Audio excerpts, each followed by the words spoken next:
The last message of a dead galaxy echoes through the void. Never stop humans from protecting the weak. These words, cryptic and urgent, flash across screens at the United Nations Space Command headquarters as a massive alien fleet materializes near Earth's orbit. Alarms blare. Screens flicker with incoming data. Dr. Anthony Hall, Earth's preeminent linguist, rushes through sliding doors into the command center. His eyes widen at the sight of the alien armada displayed on the main view screen. Dr. Hall, we need you to decipher this transmission, Commander Chen says, her voice taut with tension. It could be first contact or a declaration of war. We're blind until you crack it. Hall nods, immediately setting to work at a nearby console. His fingers fly over the holographic interface, algorithms parsing the alien language at lightning speed. Minutes stretch into hours as he works tirelessly, the weight of humanity's fate pressing down on his shoulders. Suddenly, long-range scans reveal the true nature of the alien fleet. The ships, despite their imposing size, are falling apart. Huge chunks of hull plating drift away from the main vessels. Explosions ripple across their surfaces, silent in the vacuum of space. They're in distress, an analyst calls out. Several ships are breaking up as we watch. Hall's console pings. He's made a breakthrough. It's not a threat, he announces, voice filled with awe. It's a warning. These aliens, they call themselves the Pakled, they're extinct. This fleet is all that remains of their civilization. The command center falls silent as Hall continues to translate. They were wiped out by a conquering force. Their crime? Protecting weaker species. This mission, this warning to Earth, it's their final act. As if to punctuate Hall's words, the last Pakled ship begins to disintegrate. From its dying hulk, a single escape pod ejects, streaking towards Earth like a meteor. Intercept that pod, Commander Chen orders. Bring it in safely. Hours later, in a secure facility, Hall stands before a medical containment unit.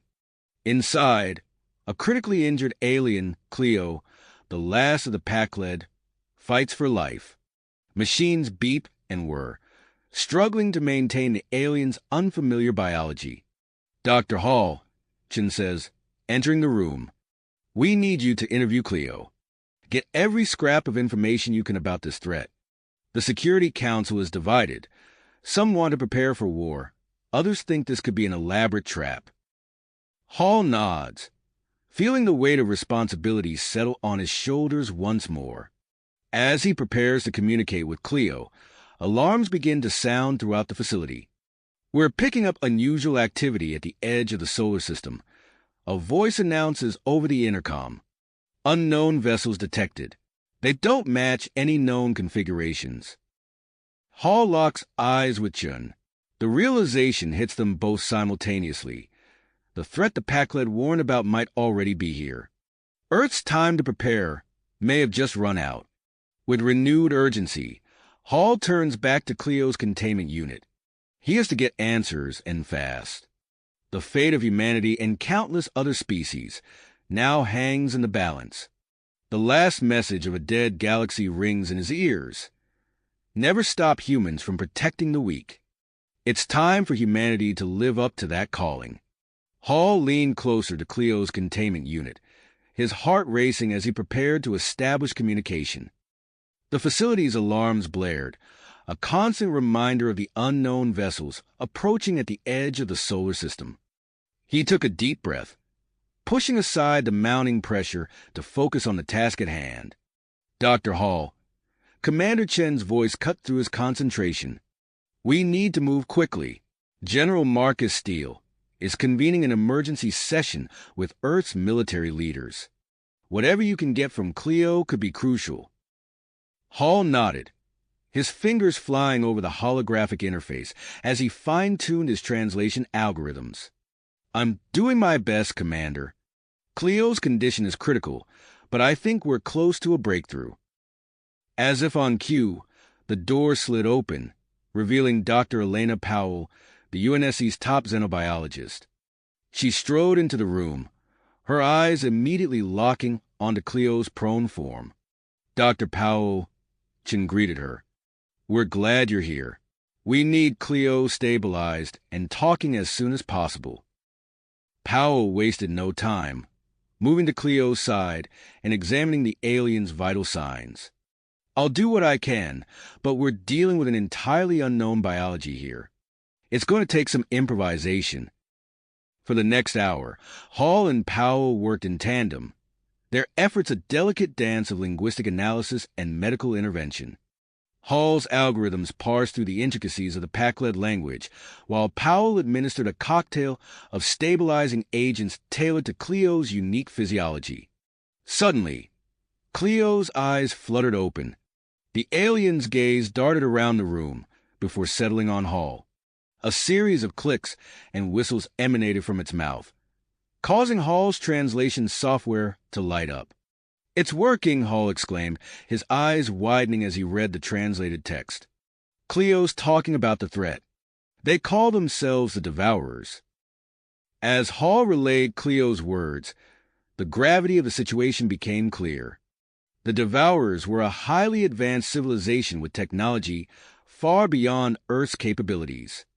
Their conquest of other species was driven by a twisted sense of divine right. Wait, Hall interrupted, his brow furrowing as he processed new information. Cleo says the Devourers have a weakness. Their rigid hierarchy. It makes them slow to adapt to unexpected situations.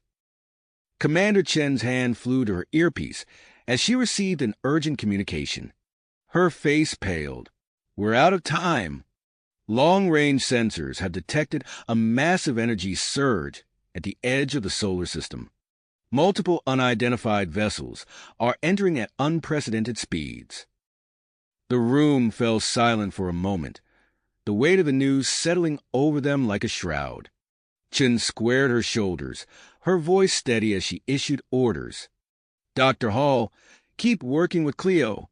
We need every scrap of information we can get. Dr. Powell, do whatever you can to keep Cleo stable. I need to report to General Steele immediately.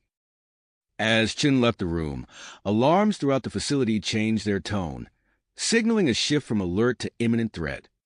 Hall could hear the controlled chaos of personnel rushing to their stations, preparing for what was to come. In the command center, General Marcus Steele stood before a wall of screens, each displaying a different aspect of Earth's defenses. His weathered face was set in dogged persistence as he addressed the assembled military leaders. Ladies and gentlemen, we are facing an unprecedented threat. Steele's voice carried across the room. Based on the information from our Pakled guest, we must assume these Devourers possess technology far beyond our own. However, we will not go down without a fight. He gestured to a holographic display of Earth, surrounded by a shimmering field. I am authorizing the immediate activation of Project Aegis. It's our best hope for a planetary defense. Dr. Jason Reeves, a bespectacled man with nervous energy, stepped forward. General, Aegis has never been tested on a global scale. The power requirements alone are staggering, and we can't predict all the potential side effects. Steele's eyes narrowed. Do we have a choice, Doctor? How long until Aegis can be fully operational? Reeves swallowed hard. With a full emergency protocols override. 6 hours, maybe 5 if we push the systems to their absolute limits. Make it 4, Steele ordered. I want that shield up before the Devourers reach Mars orbit. As Reeves hurried off to begin the Aegis activation sequence, an analyst called out from her station. Sir, we're detecting unusual activity around Jupiter. The largest moons are showing signs of artificial manipulation. Steele's mind raced, considering the implications. They're establishing a foothold in the outer system. We need eyes out there. He turned to a stern-faced woman standing nearby. Commander Hawkins, I'm assigning you a covert reconnaissance mission to Jupiter. Take your best team. Gather as much intel as you can, but do not engage. We can't afford to tip our hand. Commander Sarah Hawkins saluted sharply. Understood. Sir, will be airborne in 30 minutes. As the command center bustled with activity, Dr. Hall's voice came through on the communication channel. General Steele, we've made a significant discovery. The Pac-led database mentions an ancient weapon called the Harmony Matrix. It's supposed to be capable of disrupting the Devourer's technology. Steele leaned in, his interest piqued. Where is this weapon, Doctor? That's the problem, sir, Hall replied, his voice tinged with frustration. It's hidden on a distant world. The Pac-led concealed it before their civilization fell. The general's heart made as he weighed his options. Earth's resources were already stretched thin, but the potential of such a weapon couldn't be ignored. As he contemplated this new information, a hush fell over the command center. On the main view screen, the first wave of Devourer ships appeared, their ominous silhouettes clearly visible against the backdrop of space. Earth's most powerful telescopes captured every detail of the alien vessels, their design unlike anything humanity had ever encountered. General Steele stood tall, his voice cutting through the tense silence. This is it, people. The moment that will define our species. Let's show these Devourers what humanity is made of. General Steele's eyes remained fixed on the main view screen, his lips pursed as he absorbed the gravity of the situation. The Devourer ships loomed ominously, their alien designs a stark reminder of the technological gap humanity faced. We're not going down without a fight, Steele muttered, his voice carrying an iron dedication. He turned to address the command center. Activate Protocol Janus. We're pursuing a two-pronged strategy. Within minutes, the command center erupted into controlled chaos as personnel rushed to execute Steele's orders. Dr. Jason Reeves hurried to a central console, his fingers flying over holographic controls as he initiated the Aegis activation sequence. General, Reeves called out, his voice strained. Aegis is powering up, but the energy requirements are massive. We're seeing power fluctuations across the globe. As if on cue, the lights in the command center flickered. Steele nodded grimly. Expected, but unavoidable. How long until the shield is operational? Reeves consulted his readouts. 4 hours, sir, maybe less if we push it. Push it, Steele ordered. He then turned to Commander Sarah Hawkins, who stood at attention nearby. Commander, I need eyes on Jupiter. Take your best team and gather intel on the Devourer's activities in the outer system. Covert only, no engagement. Hawkins saluted sharply. Understood. Sir, will be airborne in 20. As Hawkins departed, Dr. Hall's voice crackled over the comm system. General Steele, we've made a breakthrough with Cleo. The Pac-led database mentions an ancient weapon called the Harmony Matrix. It could be our ace in the hole against the Devourers. Steele's eyebrows raised. Location? That's the catch, sir, Hall replied. It's hidden on a distant world. We're working on pinpointing its location now.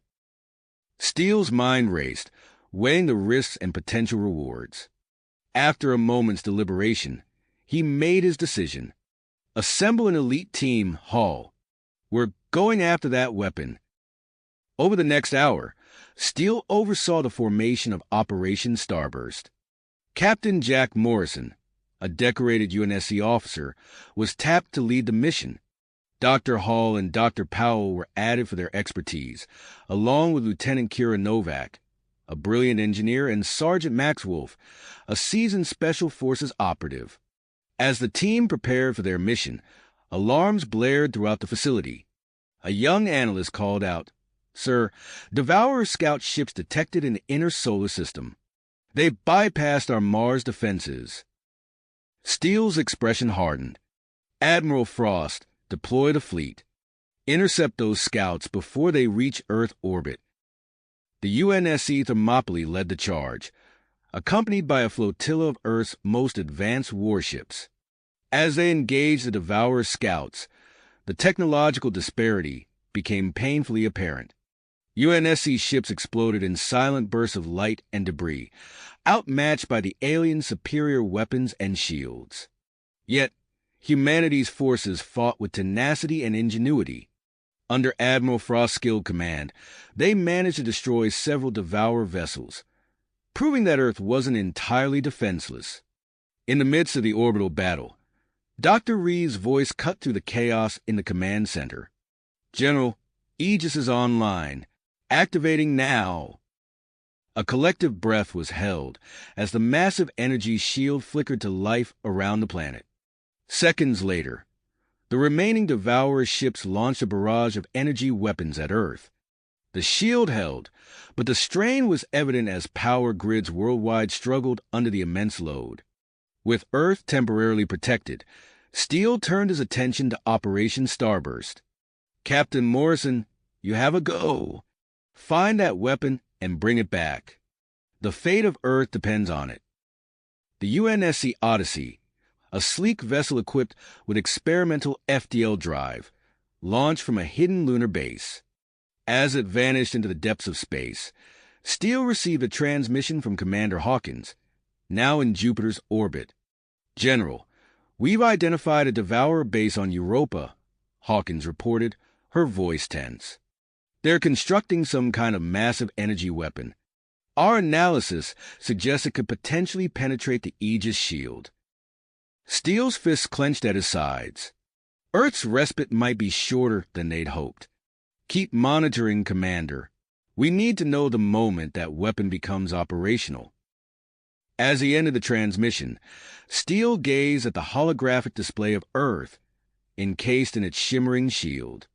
The planet had never looked more vulnerable, yet more united. In cities across the globe, despite the rolling blackouts and growing panic, people were coming together, preparing for the fight of their lives. Steele squared his shoulders, preparing to address the world's leaders.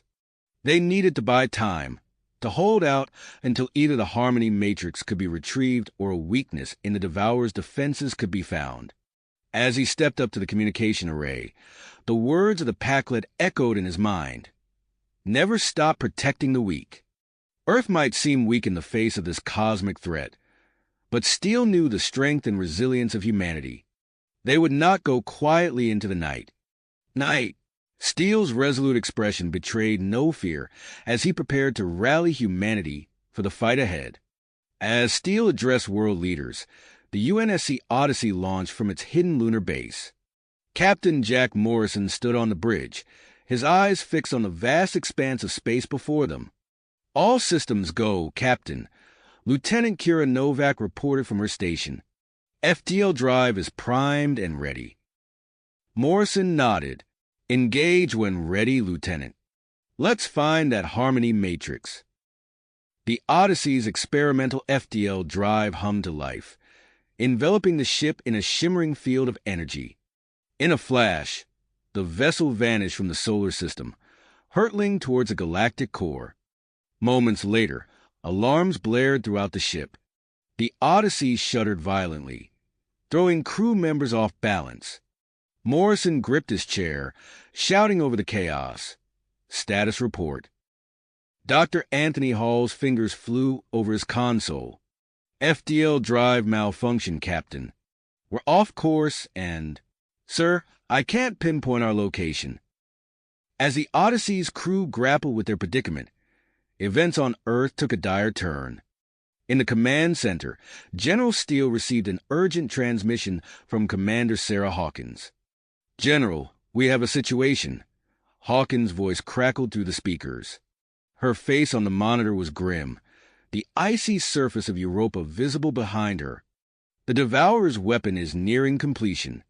It's more advanced than we anticipated." Steele's eyes hardened. "How soon, Commander?" "Days, sir, maybe less. They're using some kind of isotope from Jupiter's atmosphere. Our analysis suggests it could penetrate the Aegis shield." The command center fell silent as the implications sank in. Steele's mind raced, weighing options and calculating risks. He turned to Dr. Jason Reeves, who stood nearby, his face pale. "Doctor, Can we strengthen the shield? Reeves hesitated. There might be a way. A modification to the power distribution system could increase its resilience. But it's risky. We'd need to lower the shield temporarily to implement the changes. Steele's eyes narrowed. How long? 15 minutes. Maybe 20. The general's fist clenched at his sides. 20 minutes of vulnerability could spell disaster for Earth. But without the modification, the Devourer's weapon could render Aegis useless. Do it, Steele ordered. He turned to Admiral Helena Frost, who stood at attention nearby. Admiral, I need the fleet ready to provide cover during the shield's downtime. Every ship we've got. Frost nodded sharply. Understood. Sir will give them hell. As preparations began for the shield modification, Steele made another decision. He summoned Colonel John Graves, a grizzled veteran of Earth's Special Forces. Colonel, I have a mission for you, Steele said, his voice low and intense. We need to take out that weapon on Europa before it's operational. You'll lead a small team. In and out, quick and quiet. Graves' eyes glinted with dedication. Consider it done, sir. As Graves assembled his team and prepared for the high-stakes mission to Europa, the UNSC Odyssey found itself in an unknown star system, far from its intended course. Captain Morrison paced a bridge, tension evident in every line of his body. Options, people. I need options. Dr. Hall looked up from his console, excitement breaking through his concern. Captain, I think I've found something. An old Packlet outpost mentioned in Cleo's database. It's not far from our current position. Morrison leaned in, studying the star charts. Could it help us locate the Harmony Matrix? It's possible, Hall nodded. At the very least, we might find technology that could aid Earth's defense. Set a course, Lieutenant Novak, Morrison ordered. Let's see what the Packlet left behind. As the Odyssey approached the ancient outpost, strange energy readings began to appear on their sensors. Lieutenant Novak frowned at her readings. Captain, I'm detecting unusual power signatures. This place might not be as abandoned as we thought. Morrison's hand instinctively moved to his sidearm. Maintain alert status. We don't know what we're walking into. Back on Earth, Colonel Graves and his team boarded a stealth shuttle, their faces set with relentless drive. As the shuttle's engines powered up, Graves addressed the squad. Listen up. We're about to embark on the most important mission of our lives. That weapon on Europa cannot be allowed to fire. We take it out by any means necessary. The shuttle lifted off, cloaked in the latest stealth technology. As they accelerated towards Jupiter, a meteor shower provided additional cover for their approach. In the command center, General Steele watched as Dr. Reeves began the delicate process of modifying the Aegis shield. The massive energy field flickered and faded, leaving Earth exposed for the first time since the Devourer's arrival. Admiral Frost's voice came through the comms. All ships in position, General. We're ready for anything they throw at us. As if on cue, alarms blared throughout the facility. A young analyst called out, panic evident in his voice. Sir, multiple Devourer signatures detected entering the asteroid belt. It's a massive fleet, sir. Steele's blood ran cold as he watched the holographic display. Hundreds, perhaps thousands of Devourer ships were advancing toward Earth. His voice, when he spoke, was steady, betraying none of the fear he felt. Hold the line, Admiral. Buy us time. The fate of humanity depends on it. As Earth's defenders braced for impact, the universe held its breath. The next few hours would determine not just the fate of humanity, but the future of all species. As Earth's defenders braced for impact, the universe held its breath. The next few hours would determine not just the fate of humanity, but the future of all sentient life in the galaxy. On Europa, Colonel John Graves and his team of elite operatives touched down silently on the icy surface. The meteor shower provided perfect cover as they activated their stealth suits, becoming nearly invisible against the moon's frozen landscape. "Move out," Graves whispered into his comm. "Remember, we're ghosts. No traces, no sounds." The team advanced swiftly towards the looming Devourer base, a twisted spire of alien metal jutting from Europa's crust. As they approached, Graves spotted a patrol of Devourers, their biomechanical forms gliding effortlessly across the ice. "Hold," he signaled. The team froze, their suits adapting to match the surrounding terrain. The patrol passed within meters, oblivious to the human intruders. Once clear, Graves led his team to a service hatch. Lieutenant Sarah Chun, their tech specialist, interfaced with the alien lock. "I'm in," she murmured after a tense minute. "But, sir, their security is... It's like nothing I've ever seen." "Do what you can," Graves replied. "We don't leave until that weapon is scrapped." The hatch slid open with a soft hiss, revealing a labyrinth of pulsing organic circuitry and sleek metal. The team slipped inside, weapons at the ready. Meanwhile, aboard the UNSC Odyssey, Captain Jack Morrison stood before a massive door covered in intricate Pac-lead glyphs. Dr. Anthony Hall hunched over a nearby console, his fingers flying across the alien interface. "Any progress, Doctor?" Morrison asked, his hand resting on his sidearm. Hall nodded, not looking up. "These glyphs. They're not just writing, they're a code. A key to unlock the chamber. I think I've almost..." A deep rumble shook the outpost. The door began to slide open, revealing a cavernous chamber bathed in soft blue light. At its center floated a device of indescribable complexity, pulsing with energy. The Harmony Matrix prototype. Dr. Elena Powell breathed, her eyes wide with wonder. As the team stepped forward, the chamber suddenly blazed alive. Holographic displays flickered into existence, and a disembodied voice echoed in an unknown language. "It's some kind of security system," Hall shouted over the rising hum of energy. "Captain, we need to dash." His words were cut off as energy fields sprang up, separating the team members.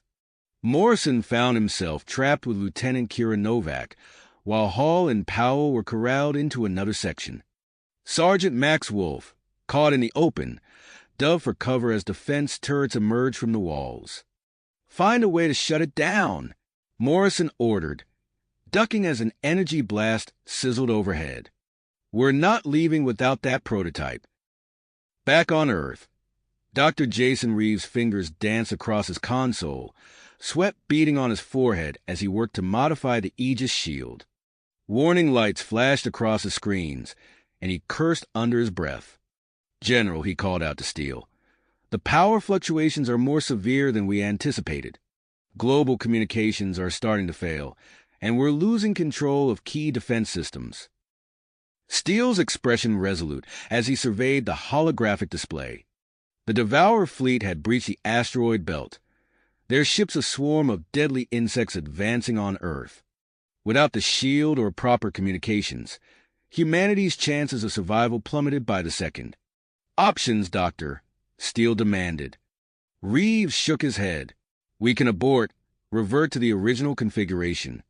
But, sir, if we do that, we won't get another chance at this upgrade. The shield won't hold against their new weapon." Steele closed his eyes for a brief moment, the weight of his decision pressing down on him. When he opened them, his gaze was steel. "Continue the upgrade, Doctor. We'll hold the line." He turned to the communications officer. "Get me Admiral Frost. Use any means necessary." Moments later, Frost's voice crackled through the speakers, distorted but audible. "Awaiting your orders, General."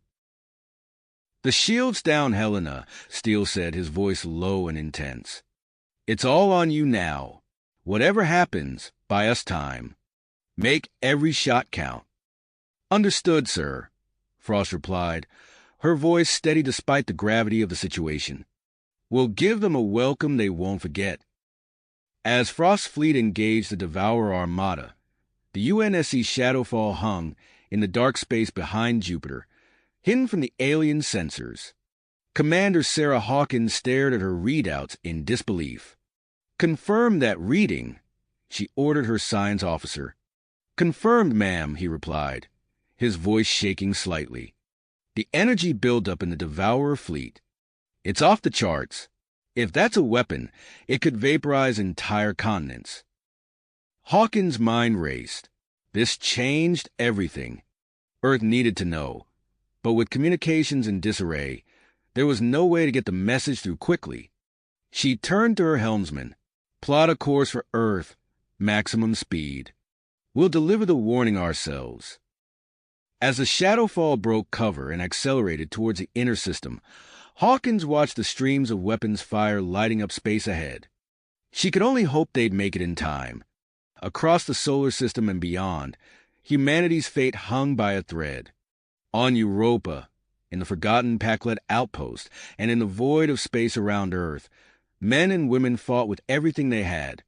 The next few minutes would decide not just their fate, but the future of countless species across the galaxy. The battle for survival had only just begun. On Europa, Colonel Graves and his team pressed deeper into the Devourer base, their stealth suits barely masking their heat signatures from the alien sensors. As they rounded a corner, they came face to face with a squad of Devourer soldiers. "Contact," Lieutenant Chen whispered urgently into her comm. The team reacted instantly, diving for cover as energy blasts scorched the walls around them. Graves rolled behind a jutting piece of alien machinery, his pulse rifle already firing. The air filled with the acrid smell of ozone as human and alien weapons exchanged fire. "Push forward," Graves ordered, his voice calm despite the chaos. "We need to reach the weapon chamber." As the team fought their way through the base, alarms blared, alerting more Devourer forces to their presence. The element of surprise was lost, but their mission remained unchanged. Meanwhile, in Earth orbit, Admiral Frost's fleet engaged the Devourer Armada. The UNSC ships darted between the massive alien vessels, their engines straining as they executed complex maneuvers. "Target the lead ships," Frost commanded from her bridge. "Concentrate fire on their command centers." The space around Earth lit up with weapons fire. Human ships unleashed salvos of missiles and energy beams, striking at weak points identified in previous encounters. Several Devourer vessels erupted in silent explosions, but for every alien ship destroyed, 2 human craft fell. On the bridge of her flagship, Frost gripped the arms of her command chair as another impact rocked the ship. "Status report." "Shields at 30%, Admiral," her tactical officer responded. "We've lost the Intrepid and the Valiant. The Daedalus is reporting critical damage." Frost's eyes sharp. "Keep fighting. We need to buy Earth more time." Back on the planet's surface, Dr. Reeves worked feverishly at his console, sweat beading on his forehead as he fought to stabilize the Aegis shield upgrade. Warning lights flashed across his screens, indicating dangerous power fluctuations throughout the global grid. "Doctor, we're losing power to the eastern seaboard," an assistant called out. "The grid can't handle the load." Reeves didn't look up from his work. "Reroute power from non-essential systems. We need every joule we can get." General Steele watched the holographic display, his face a mask of concentration. The Devourer fleet was advancing, and Earth's defenses were faltering. He turned to his communications officer. "Any word from the Shadowfall?" "Negative. Sir, long-range communications are still down." Steele nodded grimly. They were on their own. In the distant Packlet outpost, Captain Morrison's team raced against time. Dr. Hall's fingers flew across the alien console as he worked to decipher the final security protocols. "I've got it," he exclaimed. "The last barrier is a biometric lock. It needs Packlet DNA to open, Dr. Powell stepped forward, holding a small vial. I think I can synthesize a close enough match using the genetic material we brought from Cleo. As Powell worked, Morrison and Novak kept watch, their weapons trained on the chamber's entrance. Strange noises echoed through the facility, hinting at unknown dangers lurking in the shadows. How much longer? Morrison asked, tension evident in his voice. Almost there, Powell replied, her eyes fixed on her portable scanner. The synthesized DNA is nearly complete. Suddenly, the entire outpost shuddered. Dust fell from the ceiling as the tremors intensified. What the hell was that? Sergeant Wolf called out from his position near the door. Before anyone could respond, a massive crash echoed through the facility. The sound of tearing metal and shattering stone filled the air. We've got company, Novak shouted, her rifle aimed at the entrance. Multiple contacts, closing fast. Morrison made a split-second decision. Hall, Powell, keep working on that lock. Everyone else, defensive positions. Whatever's coming, we hold this room. As the team prepared for battle, the UNSC Shadowfall approached the Devourer fleet undetected. Commander Hawkins studied the tactical display, her eyes fixed on the massive energy signature at the center of the alien formation. That's our target, she said, pointing to the pulsing icon. Their planet killer. Her weapons officer nodded grimly. We'll only get one shot at this, Commander. Hawkins took a deep breath, steeling herself for what was to come. Prepare all weapons. We'll close to minimum safe distance before revealing ourselves. As the Shadowfall crept closer to its target, long-range sensors detected a new threat. A second Devourer fleet appeared on the edge of the solar system, closing fast on Earth's position. In UNSC headquarters, General Steele received the news with growing dread. He turned to his second-in-command, his voice low and filled with the weight of his next words. Prepare the Nova bombs, he ordered. If all else fails, we may need to make the ultimate sacrifice to stop the Devourers. Across the solar system, humanity's forces fought with desperate courage.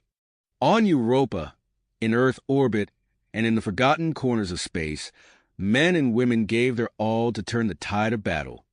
The next few minutes would determine not just their fate, but the future of countless species across the galaxy. As the conflict reached its zenith, the universe held its breath, waiting to see if humanity would rise to meet its greatest challenge. Challenge. As the conflict reached its zenith, the universe held its breath, waiting to see if humanity would rise to meet its greatest test. On Europa's icy surface, Colonel Graves and his team raced through the alien corridors, the sounds of battle echoing behind them. Lieutenant Chen's voice crackled over the comm. Sir, Connor's team is in position. They're ready to launch the diversion. Graves nodded, his breath visible in the frigid air. Give them the green light. We move on my mark. Moments later, the base shuddered as explosions rocked the main power generators. Alarms blared, and the pounding of Devourer feet could be heard as they rushed to respond to the new threat. Now! Graves ordered, leading his team down a less guarded path towards their concealed shuttle. As they fought their way through the thin Devourer defenses, Graves couldn't help but admire the precision of Connor's distraction. The aliens were in disarray, their attention divided. Finally, they reached the hangar where their stealth shuttle waited. As the team piled in, Graves took one last look at the alien base. He pulled out a small detonator, his thumb hovering over the button. Time to send these bastards back to whatever hell they crawled out of, he muttered, pressing down hard. The shuttle lifted off as the first explosions began to ripple through the facility. Graves watched through the view screen as the Devourer weapon erupted in a chain of spectacular blasts, each one more powerful than the last. The alien base crumbled, shockwaves visibly racing across Europa's surface. In Earth orbit, Admiral Frost stood on the bridge of her flagship, her eyes fixed on the tactical display. The situation was grim. Her fleet was taking heavy losses against the superior Devourer forces. "Admiral," her tactical officer called out, "at this rate, we'll be overwhelmed in minutes." Frost's mind raced, considering and discarding strategies in rapid succession. Suddenly, her eyes locked onto the looming form of Earth's moon on the display. A daring plan formed in her mind. "All ships, this is Admiral Frost," she broadcast to the fleet. "Prepare for a slingshot maneuver around Luna. We're going to use its gravity to amplify our speed and hit these bastards where they least expect it." As her orders were relayed, the human ships began to reposition, arcing towards the moon. The Devourers, momentarily confused by this apparent retreat, slowed their advance. Frost watched as her fleet swung around Luna's far side, their velocity increasing dramatically. As they emerged, the human ships were moving at incredible speeds, streaking towards the Devourer fleet's exposed flanks. "All ships, open fire," Frost commanded. The space around Earth lit up as the human fleet unleashed a devastating barrage. Caught off guard by the sudden change in tactics, several Devourer ships were torn apart before they could react. On the planet's surface, Dr. Reeves stood in the dimly lit control center, his face illuminated by the glow of emergency displays. Warning lights flashed across every console as the power grid strained under the demands of the Aegis shield upgrade. "Sir," one of his assistants called out, panic evident in her voice, "we're losing stability across the board. The grid can't handle the load." Reeves' fingers flew across his console as he assessed the situation. Time was running out, and he knew he had to make a choice. With a deep breath, he opened a comm channel to General Steele. "General, we need to make a hard call," Reeves said, his voice steady despite the gravity of his words. "I can complete the upgrade, but we'll need to divert power from civilian infrastructure worldwide. It'll plunge most of the planet into darkness." There was a moment of silence before Steele's voice came through, resolute and clear. "Do it, Doctor. We can rebuild cities. We can't rebuild an extinct species." With the General's authorization, Reeves initiated the power transfer. Across the globe, lights flickered and died as energy was redirected to the Aegis shield. In the control center, Reeves watched as the upgrade progress bar inched towards completion. As the last fragments of power were shunted into the shield matrix, the room was bathed in an ethereal glow. The Aegis shield sprang to life, its energy barrier pulsing with a new, more robust frequency. Reeves allowed himself a small smile. "Upgrade complete. Let's see those alien bastards try to crack this nut."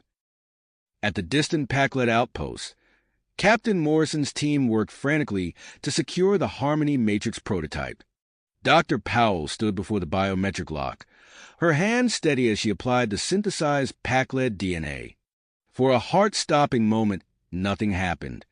Then, with a soft hum, the lock disengaged. The chamber housing the Harmony Matrix prototype began to open. "We're in," Powell exclaimed. As if in response to their success, the facility shuddered violently. Alarms blared, and a computerized voice began a countdown in an unknown language. "The place is set to self-destruct," Hall translated, his face pale. "We've got 3 minutes." Morrison turned to Novak. "Get that prototype disconnected. Now." Novak nodded, her hands moving with precision as she worked to disengage the device from its housing. Sweat beaded on her forehead as she navigated the alien technology. With seconds to spare, Novak wrenched the prototype free. "Got it. Move," Morrison ordered, leading the team towards the exit. They raced through the crumbling facility, dodging falling debris and leaping over widening chasms in the floor. As they reached the airlock of the UNSC Odyssey, the outpost behind them began to implode. The team threw themselves into the ship, the airlock ceiling shut behind them just as a massive shockwave rocked the vessel. Through the viewports, they watched as the ancient Pack-led structure collapsed in on itself, leaving nothing but a cloud of debris. Morrison looked down at the Harmony Matrix prototype, now secure in a containment unit. "Let's hope this thing was worth it," he said, his voice grim. As the Odyssey prepared to depart, new alerts flashed across the ship systems. An unidentified energy signature was approaching from the outer solar system, moving at impossible speeds. Morrison's eyes narrowed as he studied the readout. What the hell is that? The question hung in the air unanswered.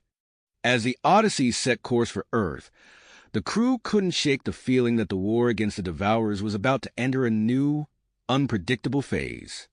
Whatever this new player was, it had the potential to tip the balance of power in the solar system.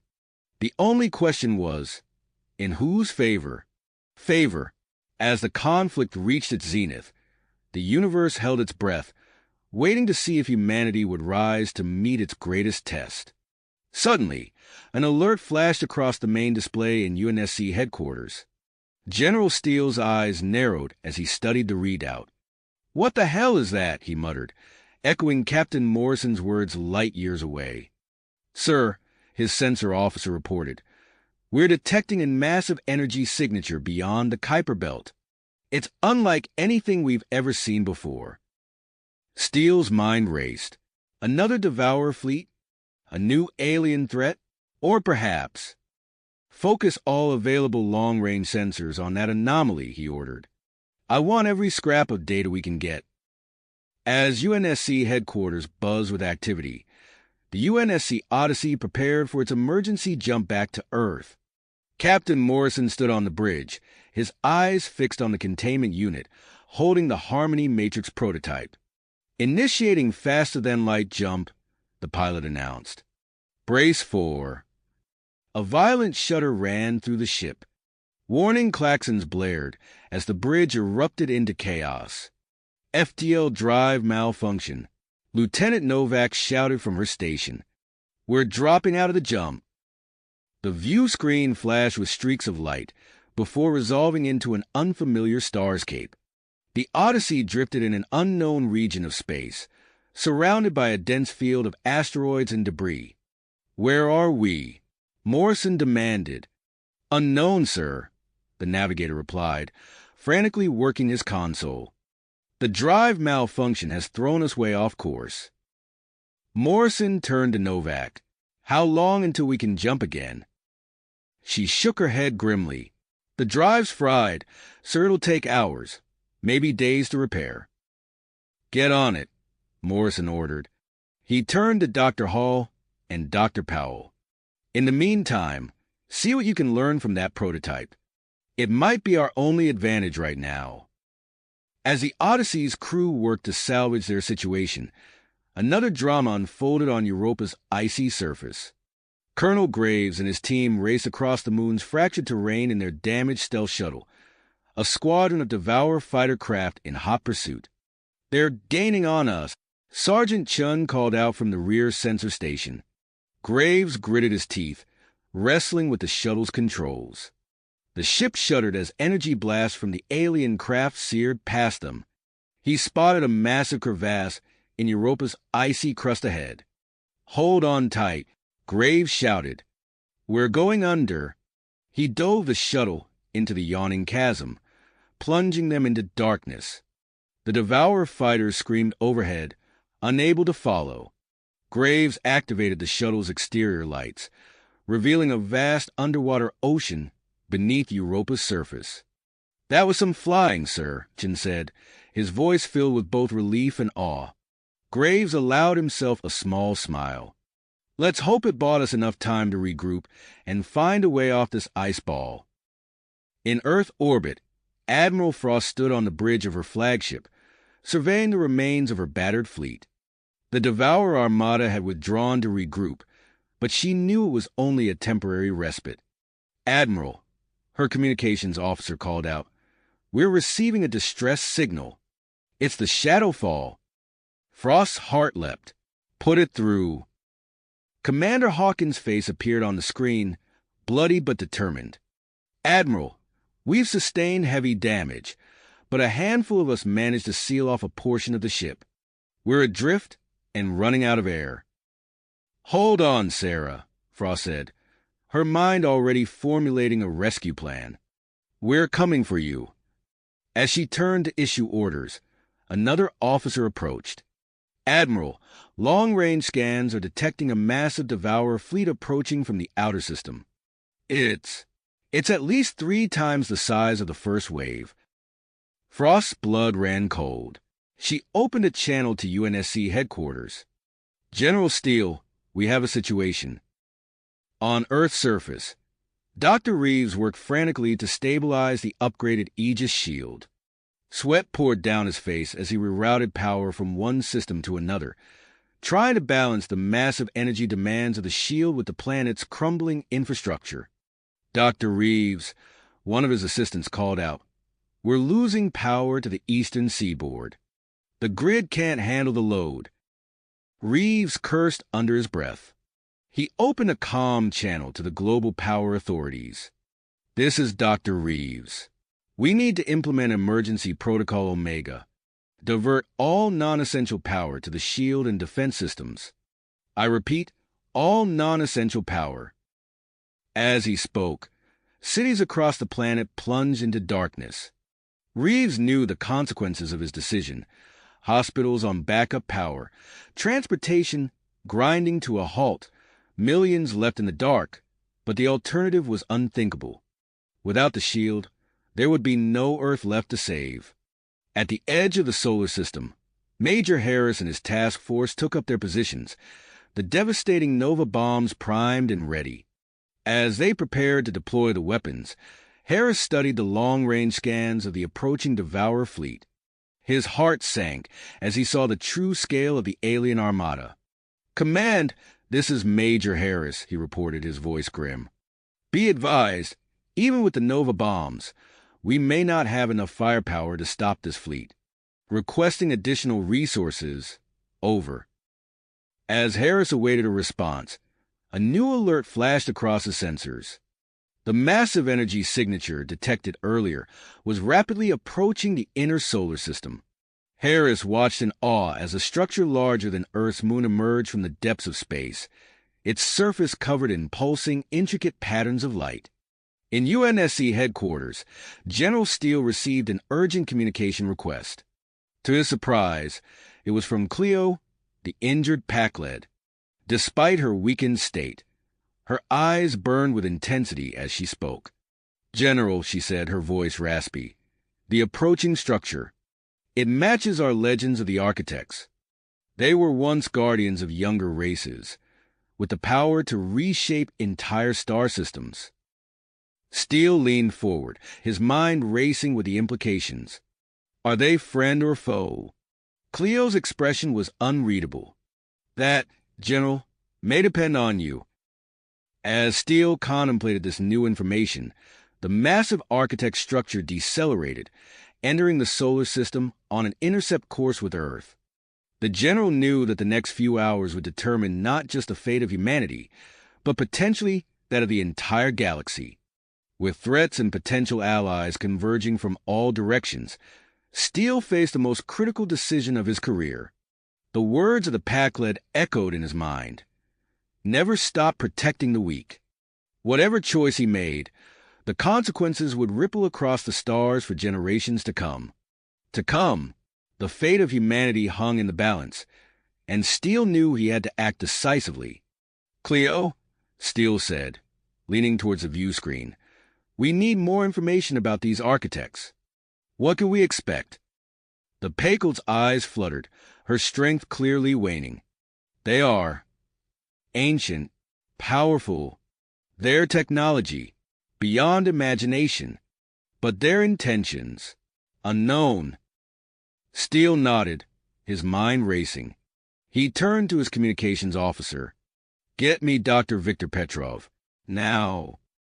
Within minutes, the renowned xenolinguist appeared on the main screen. Steele wasted no time. "Doctor, I need you to assemble a team. We're sending a delegation to attempt communication with the architect structure." Petrov's eyes widened. "General, with all due respect, we have no idea what we're dealing with. The risks, are less than the risks of doing nothing, Steele interrupted. Prepare your team and report to launch Bay 3 in 30 minutes. As Petrov's image faded, Steele turned to his tactical officer. While the delegation is en route, I want our defenses at maximum readiness. If this goes south, we need to be prepared. Across the solar system, the UNSC Odyssey drifted in an unfamiliar asteroid field. Captain Morrison stood on the bridge, his eyes fixed on the swirling debris outside the viewports. Suddenly, the ship shuddered violently. What was that? Morrison demanded. Lieutenant Novak's fingers flew across her console. Sir, the asteroids. They're moving. It's not natural. As if in response to her words, a massive chunk of space rock split apart, revealing a gleaming metal structure underneath. Energy beams lanced out from the hidden Devourer outpost, slamming into the Odyssey's shields. Evasive maneuvers. Morrison shouted, "Get us out of here!" The ship lurched as the pilot executed a series of tight turns, narrowly avoiding the barrage of alien weapons fire. Morrison turned to Dr. Hall and Dr. Powell, who were hunched over the containment unit, holding the Harmony Matrix. "Whatever that thing does, now would be a good time to figure it out," he said, his voice tight with tension. On Europa, Colonel Graves guided the damaged stealth shuttle through the moon's subsurface ocean. The vessel's exterior lights illuminated a vast network of alien structures stretching as far as the eye could see. "My God!" Sergeant Chin whispered. "It's an entire city down here."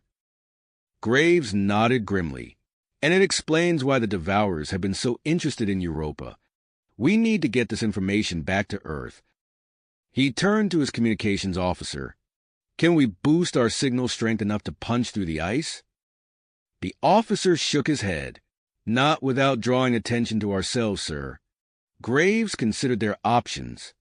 "Then we'll have to find another way. Start scanning for any Devourer communication relays. If we can hijack one, we might be able to send a message."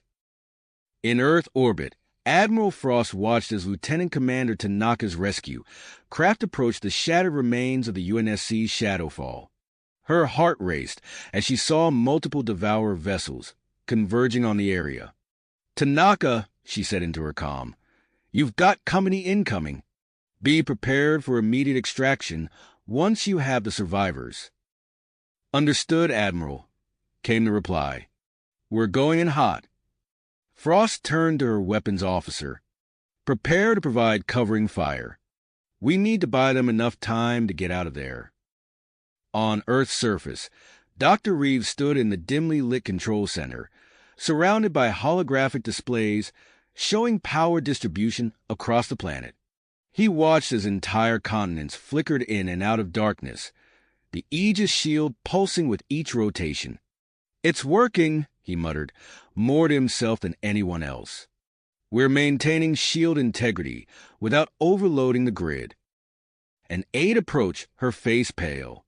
"Dr. Reeves, we're receiving reports of riots in several major cities. The blackouts are causing panic." Reeves closed his eyes for a moment, the weight of his decisions pressing down on him. "Coordinate with local authorities. We need to maintain order, or this will all be for nothing." At the edge of the solar system, Major Harris stared at the tactical display showing the approaching Devourer fleet. The Nova bombs floated nearby, powerful enough to devastate worlds, but seemingly insignificant against the vast alien armada. "Command, this is Harris," he said into his comm. "Request permission to implement Operation Kuiper Storm." There was a long pause before General Steele's voice came through. "Explain your plan, Major." Harris took a deep breath. "We used the Nova bombs to trigger a chain reaction in the Kuiper Belt, create a massive debris field to slow down and damage the Devourer fleet.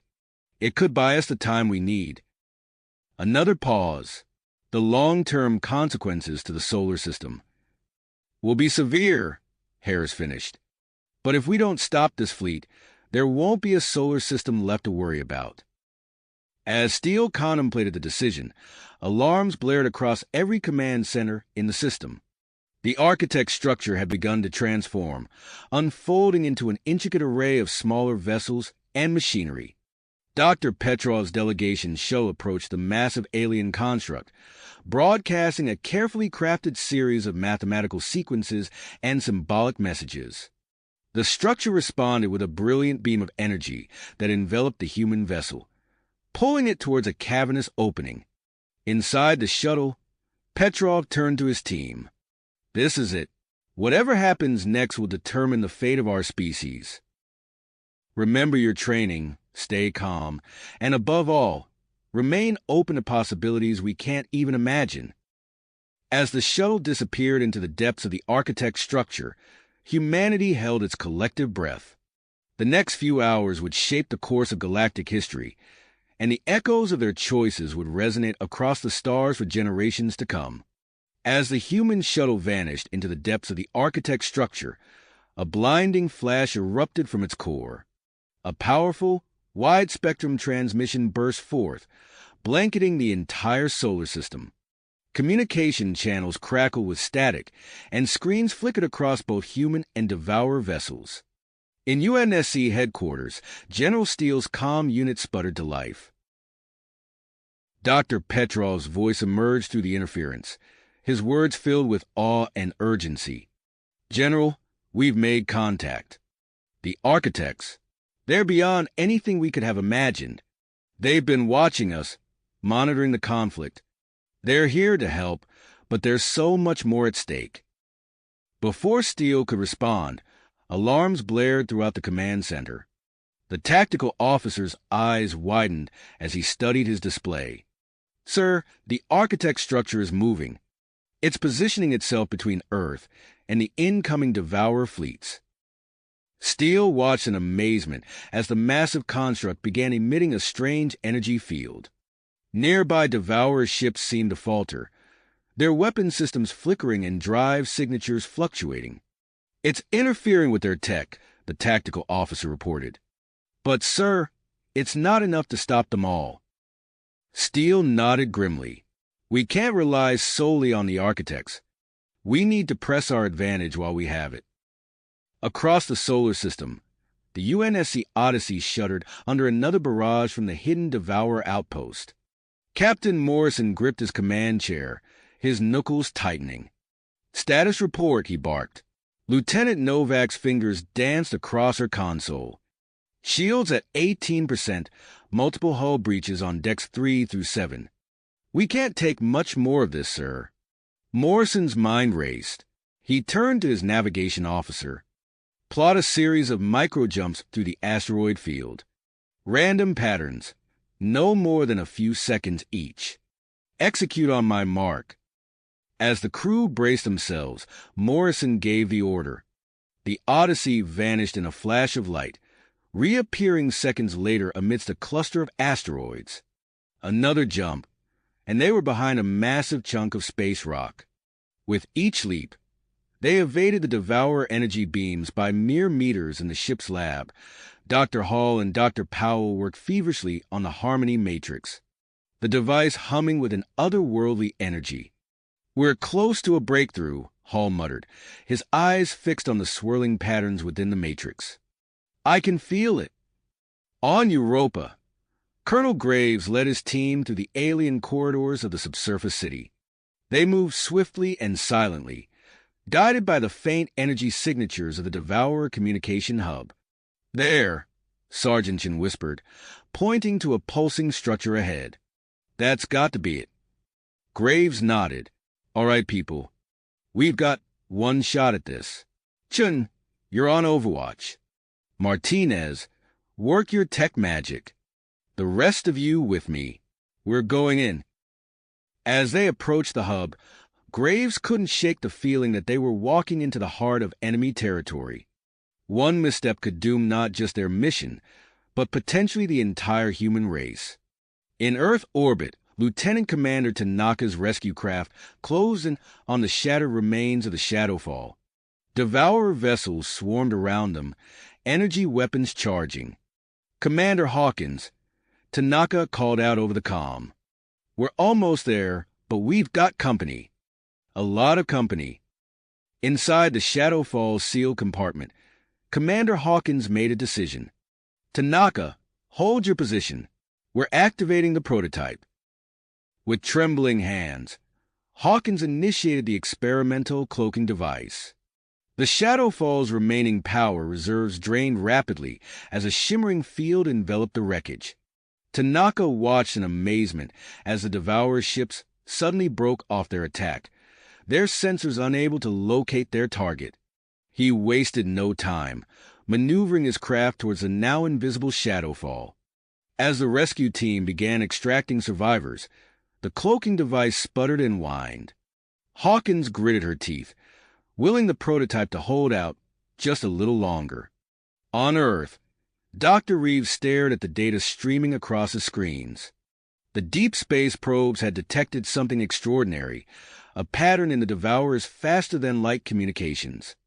"It's quantum entanglement," he murmured, his mind racing with possibilities. "But if they're using entangled particles, then maybe." He turned to his team, his eyes alight with newfound drive. "We need to recalibrate the Aegis shield. If we can emit targeted quantum disruptions, we might be able to sever their long-range comms." As Reeves and his team began the delicate process of modifying Earth's last line of defense, a priority transmission cut through the chaos. General Steele's face appeared on the main screen, his expression a mix of hope and apprehension. "Doctor, we've received a message from Mars. It's your sister, Samantha. She says it's time to activate Prometheus." Reeves felt his heart skip a beat. The classified AI project, the arguments with Samantha about the risks, the potential for humanity's salvation or downfall, it all came rushing back. "Understood, General," he said, his voice steady despite the turmoil within. "I'll coordinate with the Mars team immediately." As Earth's defenders rallied on multiple fronts, the architect structure continued its silent vigil between humanity and the encroaching Devourer armada. The strange energy field pulsed outward, a beacon of hope in the vastness of space. Aboard the UNSC Odyssey, now hidden in the shadow of a massive asteroid, the Harmony Matrix suddenly flared to life. A holographic map of the galaxy blossomed into existence, dotted with points of light. Dr. Hall's eyes widened as he studied the display. "My God," he breathed. "These are Pac-led defense systems, scattered across the galaxy, just waiting to be activated."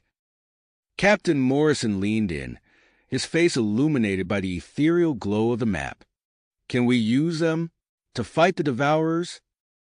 Hall nodded slowly, his mind racing with the possibilities. "If we can reach them, if we can activate them, we might just have a chance." Morrison turned to his bridge crew, his heart made. "You heard the doctor. We've got a damaged FTL drive and a galaxy full of alien tech to find. Let's get to work." As the Odyssey's crew began plotting their next move, the battle for humanity's survival raged across the solar system.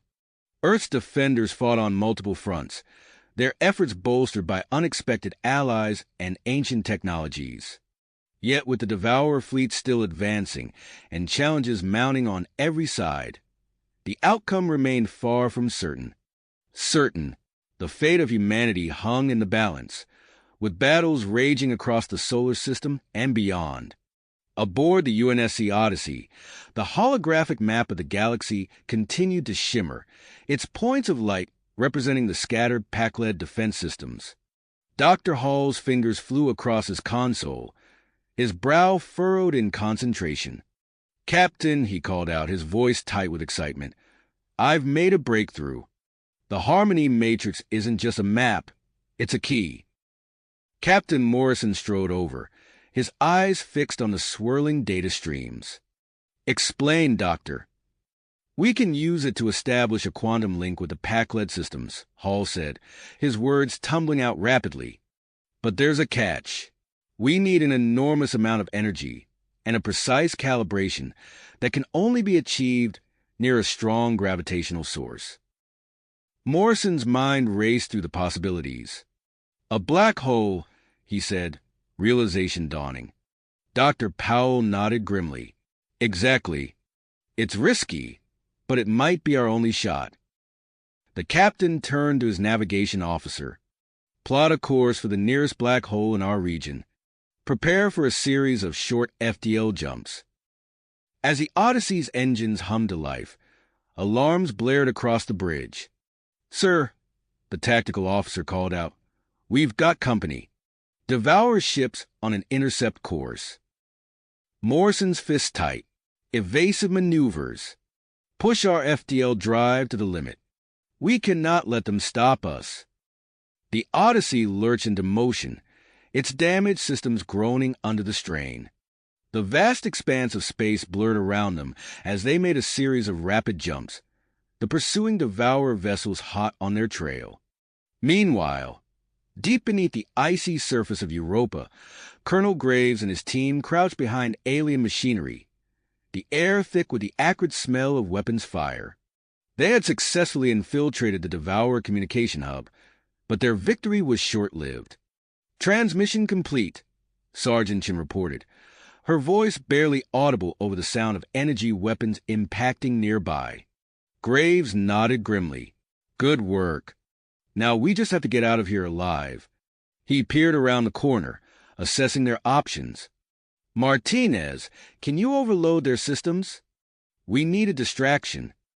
The tech specialist's fingers danced across his portable interface. On it, so give me 30 seconds. As Martinez worked, Graves turned to the rest of his team. When the systems blow, we make a run for the exit. No stopping, no hesitation. Clear? A chorus of affirmatives rang out, each soldier's face a mask of perseverance. Suddenly, the alien structures around them began to pulse with an eerie light. Alarms blared in an otherworldly cadence. Now! Graves shouted, leading the charge. The team sprinted through the twisting corridors, energy beams sizzling past them. The sound of pursuing Devourers echoed behind them, growing closer with each passing second. In Earth orbit, Admiral Frost stood on the bridge of her flagship, surrounded by holographic displays showing the positions of her fleet. Commander Hawkins, her arm in a sling, stood beside her, pointing out key tactical information. Their planet-killer weapon has a recharge cycle, Hawkins explained, her voice hoarse but steady. If we can time our attacks to hit them during that window, we might be able to punch through their defenses. Frost nodded, her mind already formulating new strategies. Good work, Commander. We'll incorporate this into our defense plans immediately. She turned to her communications officer. Send word to all ships. We're reorganizing our formation based on these new insights. As the fleet began to shift into its new configuration, a priority transmission cut through the comm chatter. General Steele's face appeared on the main screen, his expression a mix of hope and apprehension. Admiral, we've just received word from Mars. Dr. Samantha Reeves has activated Project Prometheus. Frost's eyes widened. The AI system? Is it operational? Steele nodded. More than operational. It's already providing strategic recommendations that could significantly improve our defensive capabilities. Send me everything, Frost ordered. We'll implement these changes immediately. As the Admiral began incorporating Prometheus's suggestions into her battle plans, the Aegis shield protecting Earth flickered and pulsed. Its energy patterns shifted, becoming more complex and efficient.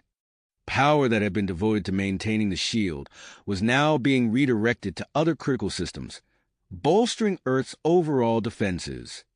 At the edge of the solar system, Major Harris's battered task force weaved through the debris field of the Kuiper Belt. His ships, their hulls scarred from the Nova bomb detonation, used the scattered space rocks as cover. All vessels, prepare for hit-and-run tactics, Harris commanded over the secure channel.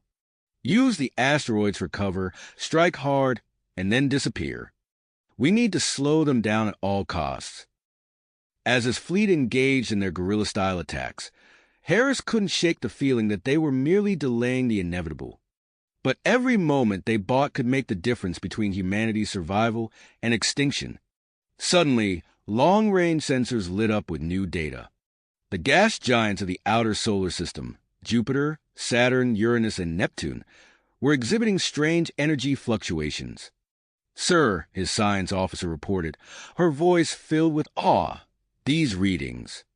They're consistent with Pac-led technology. It's as if something's been awakened within the planets themselves." Harris stared at the sensor readings, a glimmer of hope sparking in his chest. As his ships continued their desperate hit-and-run attacks against the encroaching Devourer fleet, he couldn't help but wonder, could this be the key to humanity's survival? The battle for Earth and the future of humanity raged on, with new developments unfolding across the solar system. The UNSC Odyssey raced towards a black hole, carrying the potential key to activating the Pac-led defense network. The architect structure continued to interfere with Devourer technology, buying precious time for Earth's defenders. And deep within the gas giants, an ancient power stirred, its purpose and potential yet to be revealed. As the conflict entered its most crucial phase, the words of the Pac-led echoed through the actions of every human fighting for survival. Never stop protecting the weak. The fate of not just Earth, but potentially the entire galaxy, hung in the balance. Balance. As the various crises unfolded across the solar system, the UNSC Odyssey pushed deeper into space, its damaged systems groaning under the strain.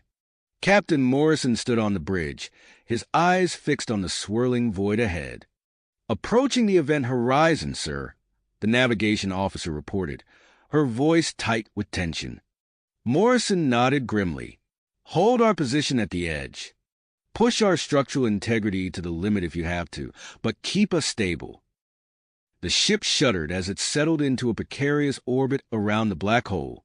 Through the view screen, the fabric of space itself seemed to warp and twist, a mesmerizing and terrifying sight. In the science lab, Dr. Hall and Dr. Powell worked feverishly, their fingers dancing across consoles as they calibrated the harmony matrix. The device hummed with increasing power, feeding off the intense gravitational field surrounding them. "We're almost there," Hall muttered, sweat beading on his forehead. "Just a few more adjustments." Powell glanced at the readouts, her eyes widening. "Tony, look at these energy signatures. They're off the charts." As the Odyssey teetered on the brink of destruction, events across the solar system reached a fever pitch. On Europa, Colonel Graves and his team fought tooth and nail through the twisting corridors of the Devourer communication hub. Energy beams sizzled past their heads as they ran, the alien architecture pulsing with eerie light around them. "There!" Sergeant Chin shouted, pointing to a hangar bay ahead. "Alien shuttles." Graves nodded, gesturing for his team to move forward. "Martinez, can you fly one of those things?" The tech specialist grinned despite the chaos. "After what we learned in there." "Watch me, sir." They piled into the shuttle, Martinez's fingers flying over the alien controls. The craft lurched to life, ascending rapidly through Europa's icy crust. As they broke through the surface, a chilling sight greeted them. "My God!" Graves breathed, staring at the massive Devourer fleet emerging from hidden bases beneath the moon. "There are thousands of them." Back on Earth, General Steele's face paled as he received the transmission from Graves' team. The scope of the Devourer presence was far beyond their worst estimates. He turned to the holographic interface beside him, where the pulsing light of Project Prometheus awaited his input. "Prometheus, analyze this new data. We need countermeasures, and fast." The AI's response was instantaneous, its synthesized voice calm amid the crisis. "Analysis complete. Recommend reconfiguration of Aegis Shield for offensive capabilities. Localized fluctuations can disrupt Devourer ships at close range." Steele's mind raced with the possibilities. "Get me Dr. Reeves. Both of them. In separate labs on Earth and Mars, Jason and Samantha Reeves worked in tandem, implementing Prometheus's suggestions. The Aegis shield rippled with new energy, forming a network of energetic bubbles that could be projected into space. If we time this right, Jason explained to Admiral Frost via holographic link, we can trap and disable entire squadrons of enemy vessels. Frost nodded, her tactical mind already formulating new strategies.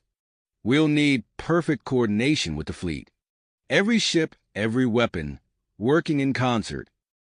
In the outer reaches of the solar system, Major Harris and his task force waged their guerrilla war against the incoming Devourer reinforcements.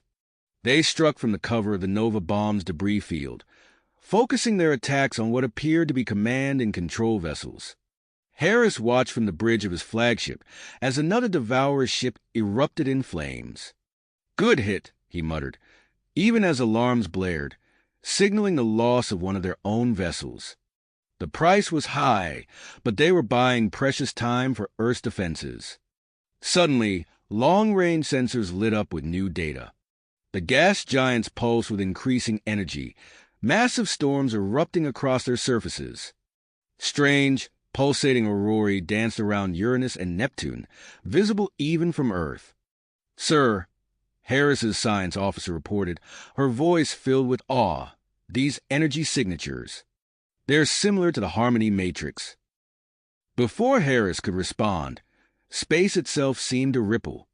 The architect structure, which had stood silent vigil between Earth and the Devourer Armada, began to change.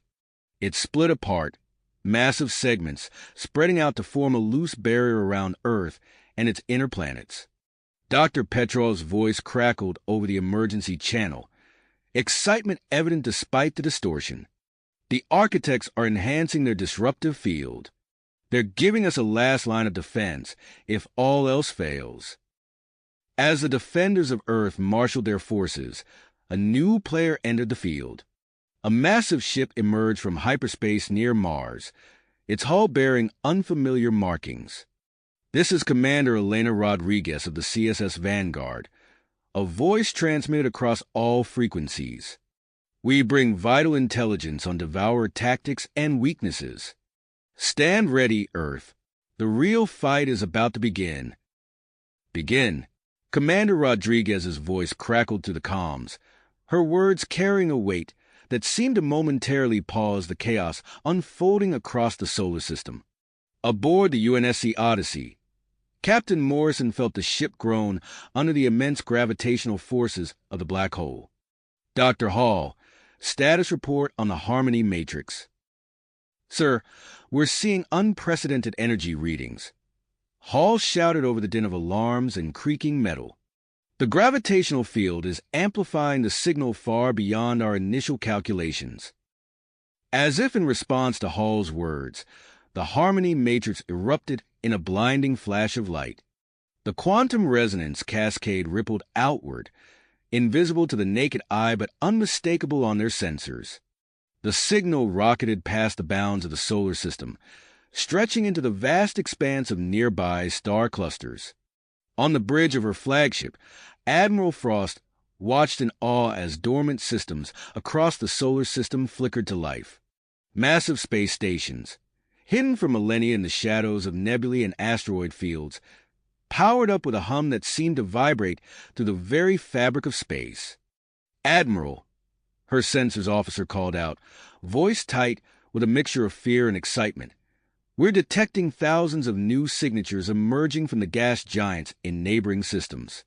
They appear to be automated defense drones." Frost's mind raced, quickly grasping the implications. The Pac-led defense network. It's even more extensive than we imagined. On Earth, General Steele's eyes widened as his command center erupted into a frenzy of activity. Screens filled with cascading data streams from the newly awakened Pac-led systems. "Get me a direct link to Prometheus now." The AI's serene voice filled the room, a stark contrast to the chaos surrounding them. "Analysis of Pac-led defense network data complete, General." I've identified a critical vulnerability in the Devourer fleet structure. Their command ships serve as neural hubs for their entire formation. Disable those, and we can throw their forces into disarray. Steele's fingers flew across his tactical display, formulating a new strategy on the fly. Admiral Frost, are you getting this? Loud and clear, General, Frost replied, her voice tight with willpower. I'm reconfiguring our fleet into smaller attack squadrons. We'll use the Aegis Shield's new offensive capabilities to punch through their lines and take out those command ships. As Earth's defenders mobilized, a new spectacle unfolded in the outer solar system. The gas giants, which had been pulsing with strange energy, now erupted in a display of raw power. Massive tendrils of energy, like colossal lightning bolts given form, burst from the swirling atmospheres of Jupiter, Saturn, Uranus, and Neptune. These energy constructs, guided by the awakened Pac-led technology, stretched across vast distances of space.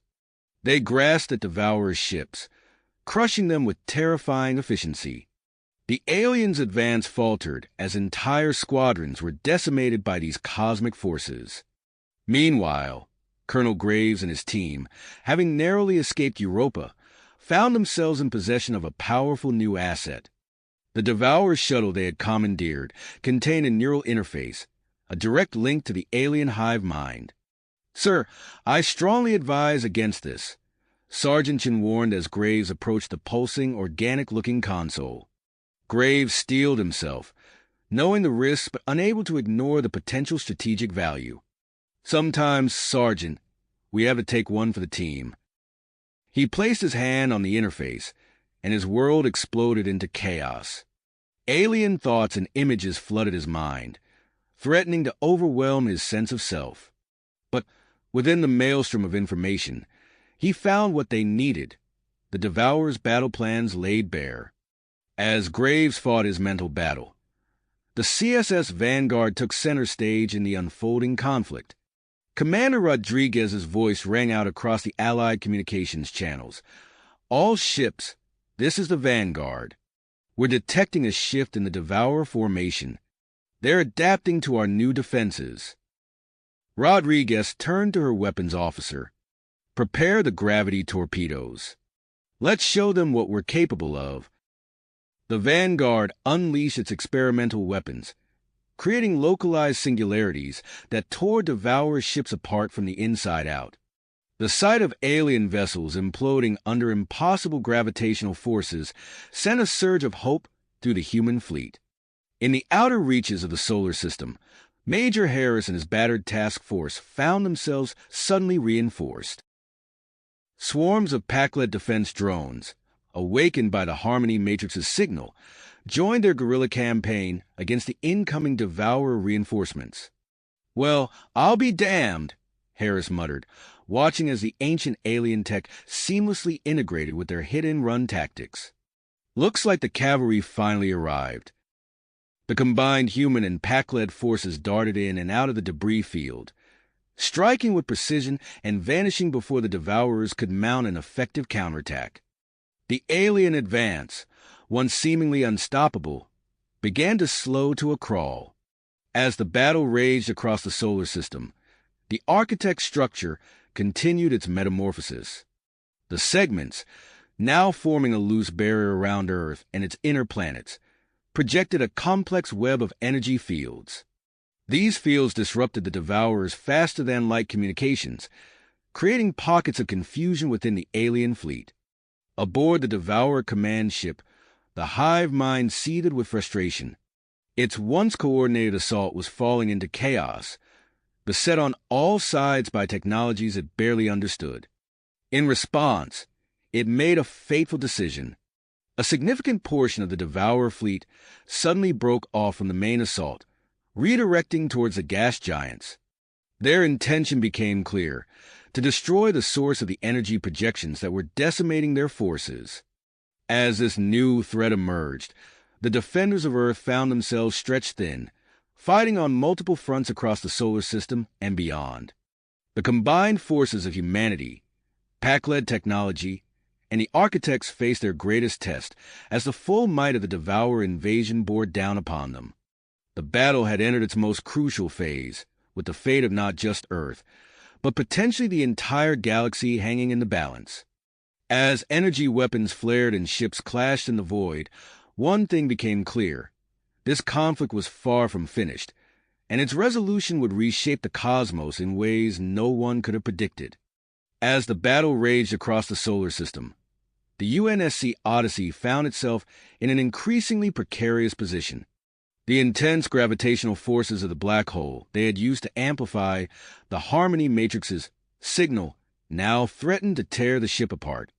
Captain Jack Morrison gripped the arms of his command chair, feeling the vibrations coursing through the vessel's hull. "Status report," he barked, his voice barely audible over the cacophony of alarms. "Hull integrity at 62% and falling, sir," the ship's engineer shouted back. "We can't maintain this position much longer." Morrison's mind raced, weighing their options. They couldn't abandon their mission, not when they'd come so far. His eyes darted to the navigation console, and a daring plan formed in his mind. "Helm, plot a slingshot course around the black hole," he ordered. "We're going to use its gravity to catapult us back to Earth." The helmsman's eyes widened. "Sir, that maneuver at this proximity, the G-forces could kill us all." "It's that or be torn apart here and now," Morrison replied grimly. "Execute the maneuver." The Odyssey's engines roared to life, fighting against the black hole's immense pull. The ship began to arc around the cosmic monster, its hull groaning under the strain. Inside, the crew was pushed to their physical limits, struggling to remain conscious as the G-forces mounted. Meanwhile, aboard the commandeered Devourer shuttle, Colonel John Graves fought a battle of his own. Connected to the alien neural interface, his mind was assaulted by a torrent of alien thoughts and memories. Sergeant Chin watched helplessly as Graves convulsed, his eyes rolling back in his head.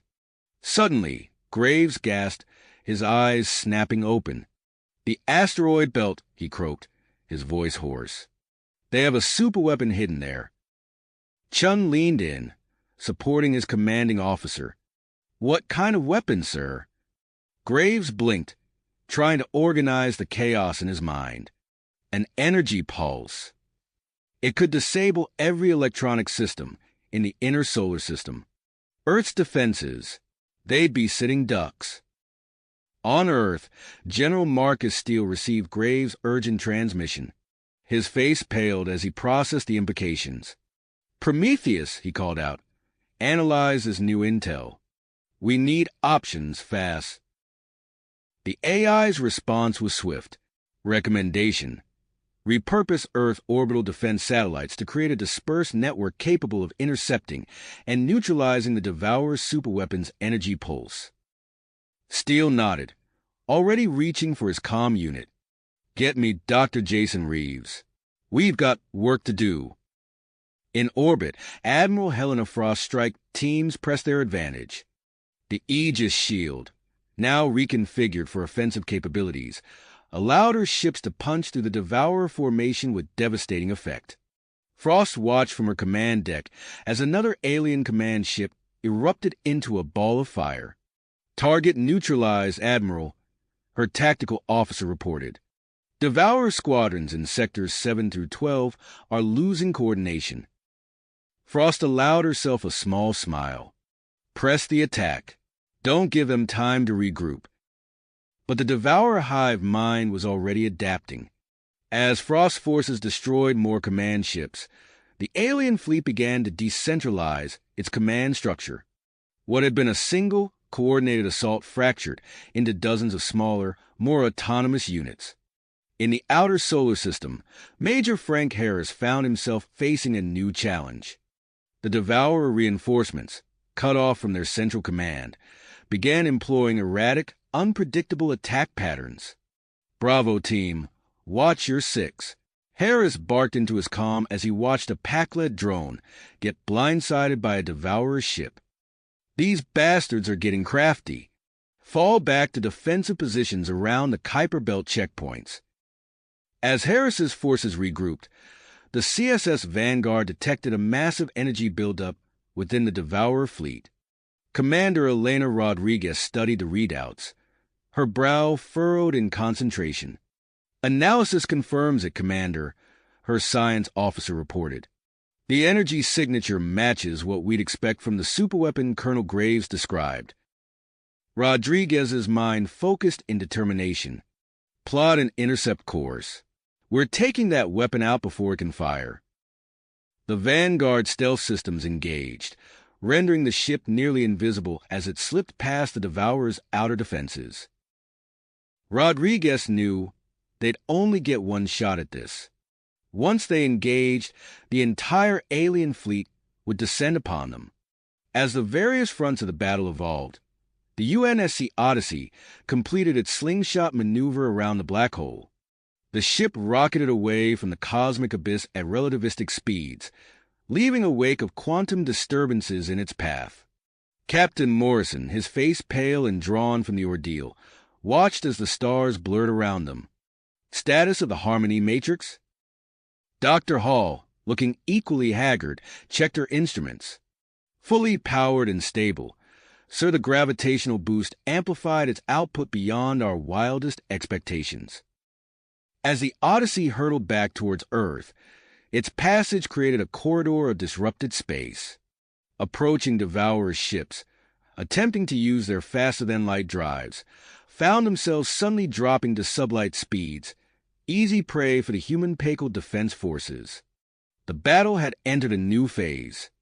With ancient Pac-led technology awakening across the solar system, the Architect's energy web disrupting Devourer communications, and Earth's defenders showing unprecedented ingenuity, humanity had been given a fighting chance against the overwhelming invasion. But as the Devourer's superweapon primed to fire and the gas giant's energy projections threatened to tear the planets themselves apart, it was clear that the conflict was just getting started. The next few hours would determine not just the fate of Earth, but the future of the entire solar system. The UNSC Odyssey burst back into the inner solar system, its hull glowing red-hot from the intense gravitational forces it had endured. Captain Morrison's eyes widened as he took in the chaotic battlefield before him, the ship's sensors struggling to process the sheer volume of information. "Tactical, give me a status report," Morrison commanded, his voice hoarse from the strain of their journey. "Sir, our relativistic passage has created a quantum wake behind us," the tactical officer reported. "Devourer ships attempting to use FTL drives in our path are dropping to sublight speeds."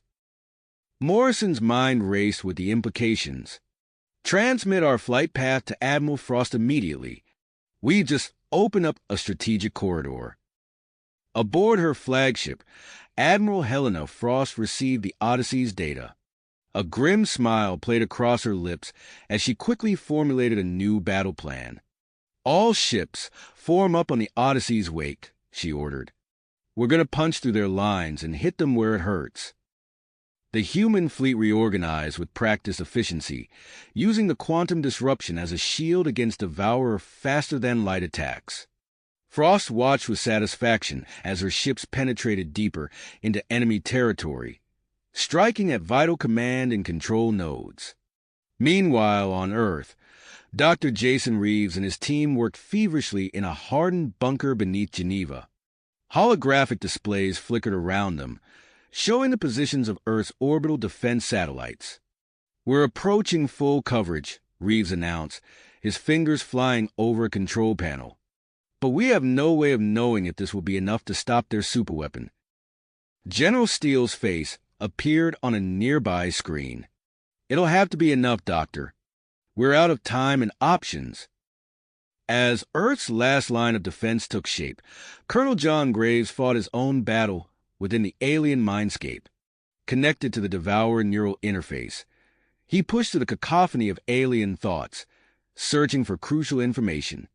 Graves' body convulsed in the shuttle, blood trickling from his nose as he forced himself deeper into the hive mind. Suddenly, his eyes snapped open. "I've got it," he gasped, his voice barely a whisper. "Asteroid AX, 2847. That's where the weapon is. Sergeant Chin quickly relayed the information to command, where it was immediately forwarded to the CSS Vanguard. Commander Elena Rodriguez studied the data on her tactical display. Helm, set course for AX 2847. Engage stealth systems and prepare for close quarters insertion. The Vanguard glided silently through the asteroid field, its advanced cloaking technology rendering it nearly invisible. As they approached the massive asteroid housing the Devourer's superweapon, Rodriguez addressed her strike team. "This is it, people. We go in fast and hard. Our objective is to disable that weapon at any cost." The team nodded grimly, checking their equipment one last time as the Vanguard maneuvered into position. With a hiss of depressurization, the airlock opened, and Rodriguez led her team out into the void. Using maneuvering thrusters, they navigated the treacherous terrain of the asteroid's surface, finally reaching a concealed entrance. As they breached the airlock, alarms blared and Devourer defenders swarmed towards them. "Contact!" Rodriguez shouted, her rifle spitting fire in the cramped corridor. Her team formed a tight perimeter, their backs to each other as they pushed deeper into the alien structure. In the outer reaches of the solar system, Major Frank Harris coordinated his dwindling forces with the newly awakened Pac-led defenses. The ancient platforms hummed with energy, their weapons lashing out at the approaching Devourer reinforcements. "Bravo, team. Fall back to Checkpoint Delta," Harris ordered, watching as a swarm of Devourer ships approached. "Luna team, I want suppressing fire on their left flank. Herd them into the kill zone." The space around the Kuiper Belt erupted in a dazzling display of weapons fire. Harris's strategy paid off as the Devourers found themselves funneled into prepared killing grounds, their ships picked off by precise Pac-led energy weapons. But the cost was high. Harris watched as another of his ships disappeared from his tactical display, its crew lost to the void. He gritted his teeth, knowing that every second they held the line here meant more time for Earth's defenses to prepare. The gas giants continued their assault on the Devourer fleet, massive tendrils of energy lashing out across millions of kilometers, but the increased output was taking its toll.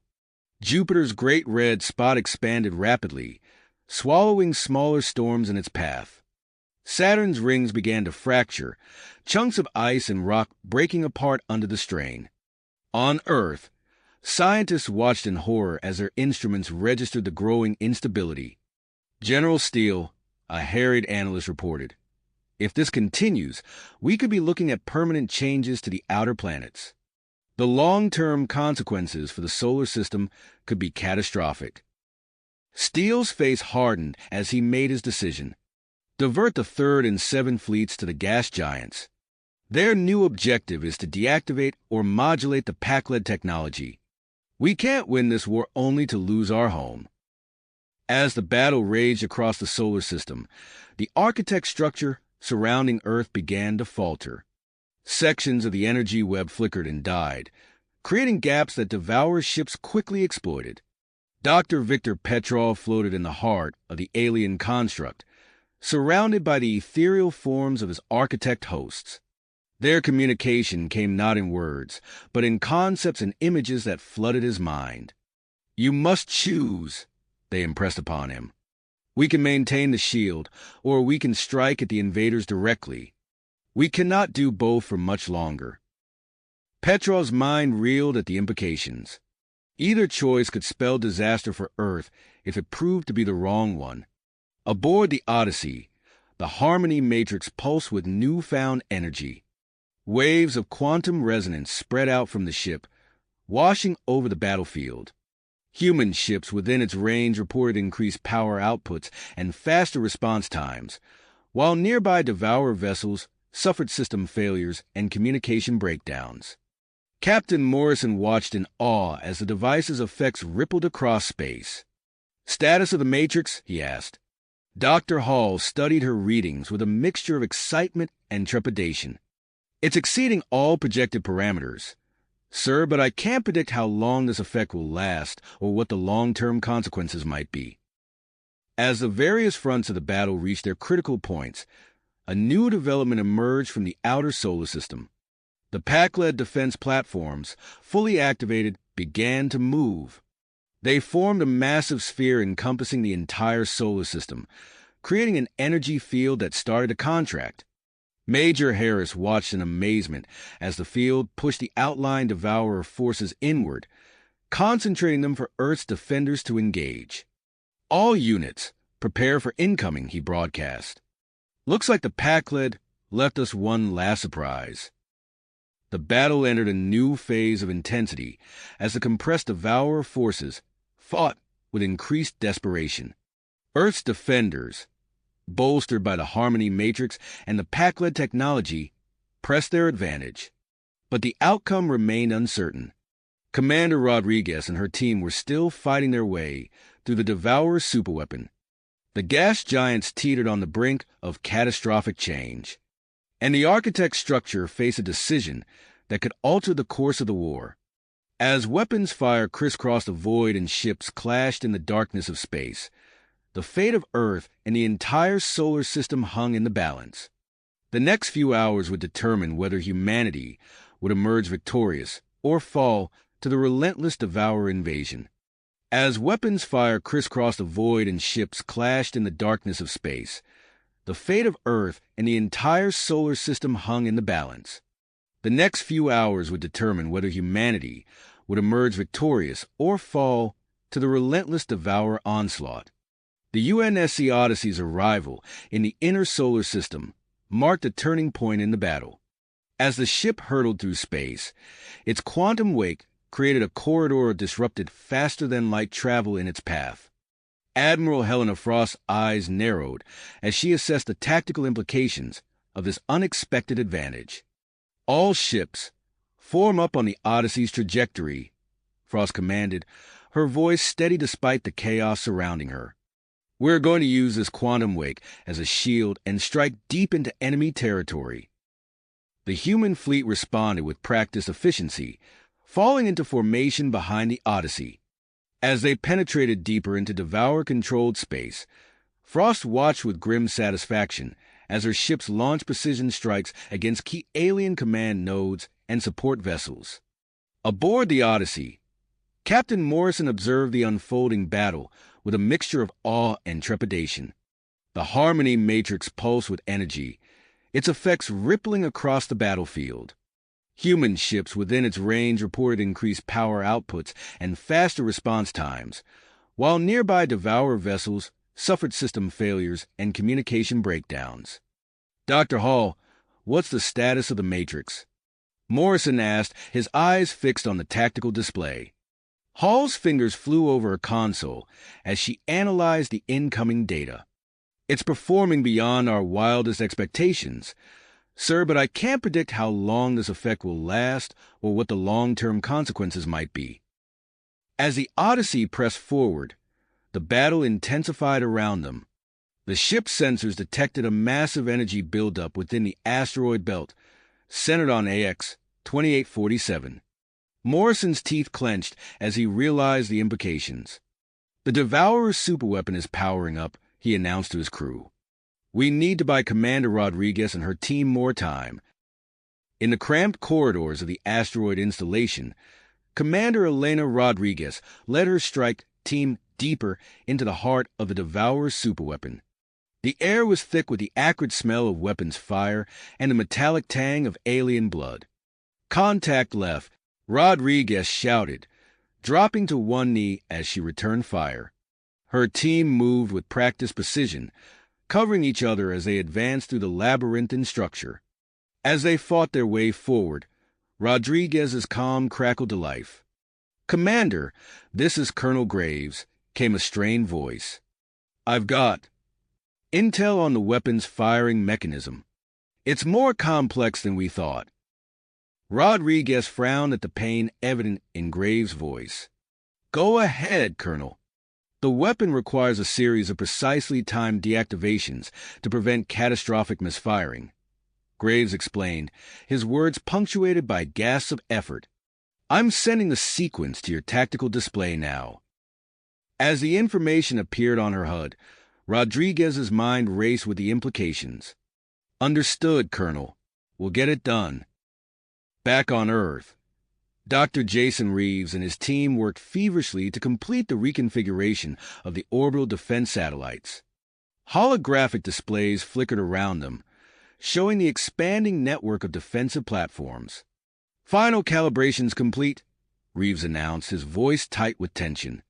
The network is as ready as it's going to be. General Steele's face appeared on a nearby screen, his expression grim. Good work, Doctor. Let's hope it's enough. We're detecting a massive energy buildup in the asteroid belt. The weapon could fire at any moment.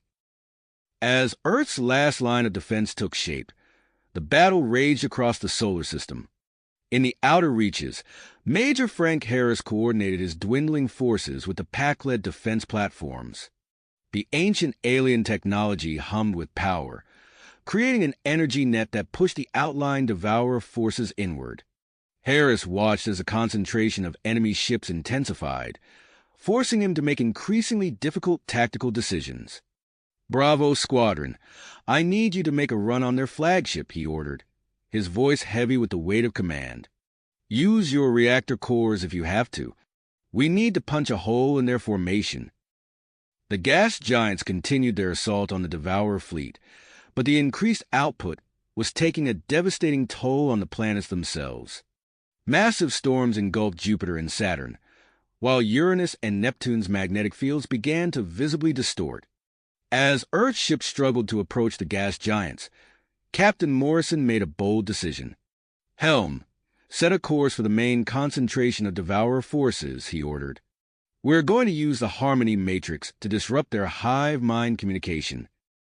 The Odyssey plunged deeper into the heart of the battle, waves of quantum resonance washing over the enemy fleet. Devourer ships began to veer off course, colliding with each other as their coordinated movements fell into disarray. Suddenly, alarms blared across the Odyssey's bridge. Sir, the tactical officer called out, we're detecting a massive energy surge from the direction of Alpha Centauri. Morrison's eyes widened as he watched hundreds of new signatures appear on the long-range sensors. Are they Devourer reinforcements? Unknown, sir, the officer replied. The energy signatures don't match anything we've seen before. As the new arrivals approached the solar system at faster-than-light speeds, the battle reached a fever pitch. Commander Rodriguez and her team fought their way closer to the Superweapons Control Center, racing against time to prevent its activation. The fate of Earth, the solar system, and perhaps all of humanity hung in the balance as the conflict entered its most crucial phase. As the battle for Earth teetered on the brink, a new variable entered the equation. The massive energy surge detected from Alpha Centauri materialized into a vast fleet of unknown origin, their ships sleek and organic in design. They entered the solar system at incredible speeds, their intentions a mystery. Admiral Helena Frost's eyes widened as she watched the long-range sensors light up with hundreds of new signatures. General Steele, she reported, her voice tense, we have multiple contacts approaching from Alpha Centauri. They don't match any known Devourer configurations. Steele's face hardened as he processed this new information. Intercept and assess, he ordered. We can't afford any more surprises. As Earth's ships moved to engage the newcomers, the alien fleet came to an abrupt halt just beyond Mars' orbit. Suddenly, a powerful transmission overrode all communication channels in the solar system. Attention, defenders of Earth! A deep, resonant voice echoed through every ship and command center. I am Supreme Commander Zaxthor the Concordiate, a coalition united against the Devourer threat. We have detected the activation of the ancient Pac-led defense network and offer our assistance in repelling this invasion. Steele's mind raced as he weighed his options. The battle was reaching a critical point, and this unexpected ally could tip the scales. After a moment's hesitation, he made his decision. This is General Marcus Steele of Earth's United Defense Force, he responded. We accept your offer of assistance. Admiral Frost will coordinate our efforts. As Frost began integrating the Concordiate forces into Earth's defensive strategy, the CSS Vanguard strike team reached the heart of the Devourer's superweapon. Commander Elena Rodriguez led her squad through the final set of blast doors, her rifle at the ready. The control center was a vast chamber, pulsing with alien energy. At its center stood the Devourer High Commander, a towering creature with multiple limbs manipulating holographic controls. "Take out those control panels," Rodriguez shouted, diving for cover as the High Commander unleashed a barrage of energy blasts. Her team fanned out, laying down suppressing fire as they worked to disable the firing mechanism. Rodriguez engaged the alien leader directly, her augmented reflexes allowing her to dodge its lightning-fast strikes. As she fought, Rodriguez's calm crackled to life. "Commander," came Colonel Graves' strained voice, "I've identified a weakness in their hive mind. There's a central node, coordinating the invasion." Before she could respond, Graves' transmission cut out. Rodriguez gritted her teeth, focusing on the immediate threat. She ducked under a sweeping tentacle and drove her combat knife into a joint in the High Commander's exoskeleton. In the outer solar system, Major Frank Harris watched in amazement as a contingent of Concordiate ships broke off to assist his beleaguered forces. Their energy weapons sliced through Devourer's shields with ease, creating openings for Harris's fleet to exploit. "All units, form up on our new allies," Harris ordered. "Let's show these Devourers what a real fight looks like." Aboard the UNSC Odyssey, Captain Jack Morrison studied the tactical display with renewed intensity. The ship's sensors, enhanced by the Harmony Matrix, had identified a massive Devourer vessel that matched Graves' description of the hive mind's central node. "Helm, set course for that command ship," Morrison ordered. "Weapons, prepare a full salvo. We're going to hit them with everything we've got." As the Odyssey maneuvered into position, the orbital defense network around Earth hummed to life. Dr. Jason Reeves and his team worked feverishly to finalize the system's activation. "Energy levels are stable," Reeves reported. "The network is online and—" "Wait, we're detecting a massive power surge from the Devourer weapon." All eyes turned to the asteroid installation where Rodriguez and her team fought to disable the superweapon. The outcome of their mission would determine Earth's fate in the next few moments. In the outer planets, the situation grew dire. Jupiter's great red spot had engulfed nearly a quarter of the planet's surface, while Saturn's rings continued to fracture and disperse. The Earth fleet tasked with modulating the Pac-led technology struggled against intense gravitational disturbances. "This is Captain Sato of the EDF Titan," came a desperate transmission. "We can't get close enough to affect the Pac-led systems. Requesting immediate assistance from Concordiate forces." As battles raged across the solar system, the architect's structure protecting Earth began to falter.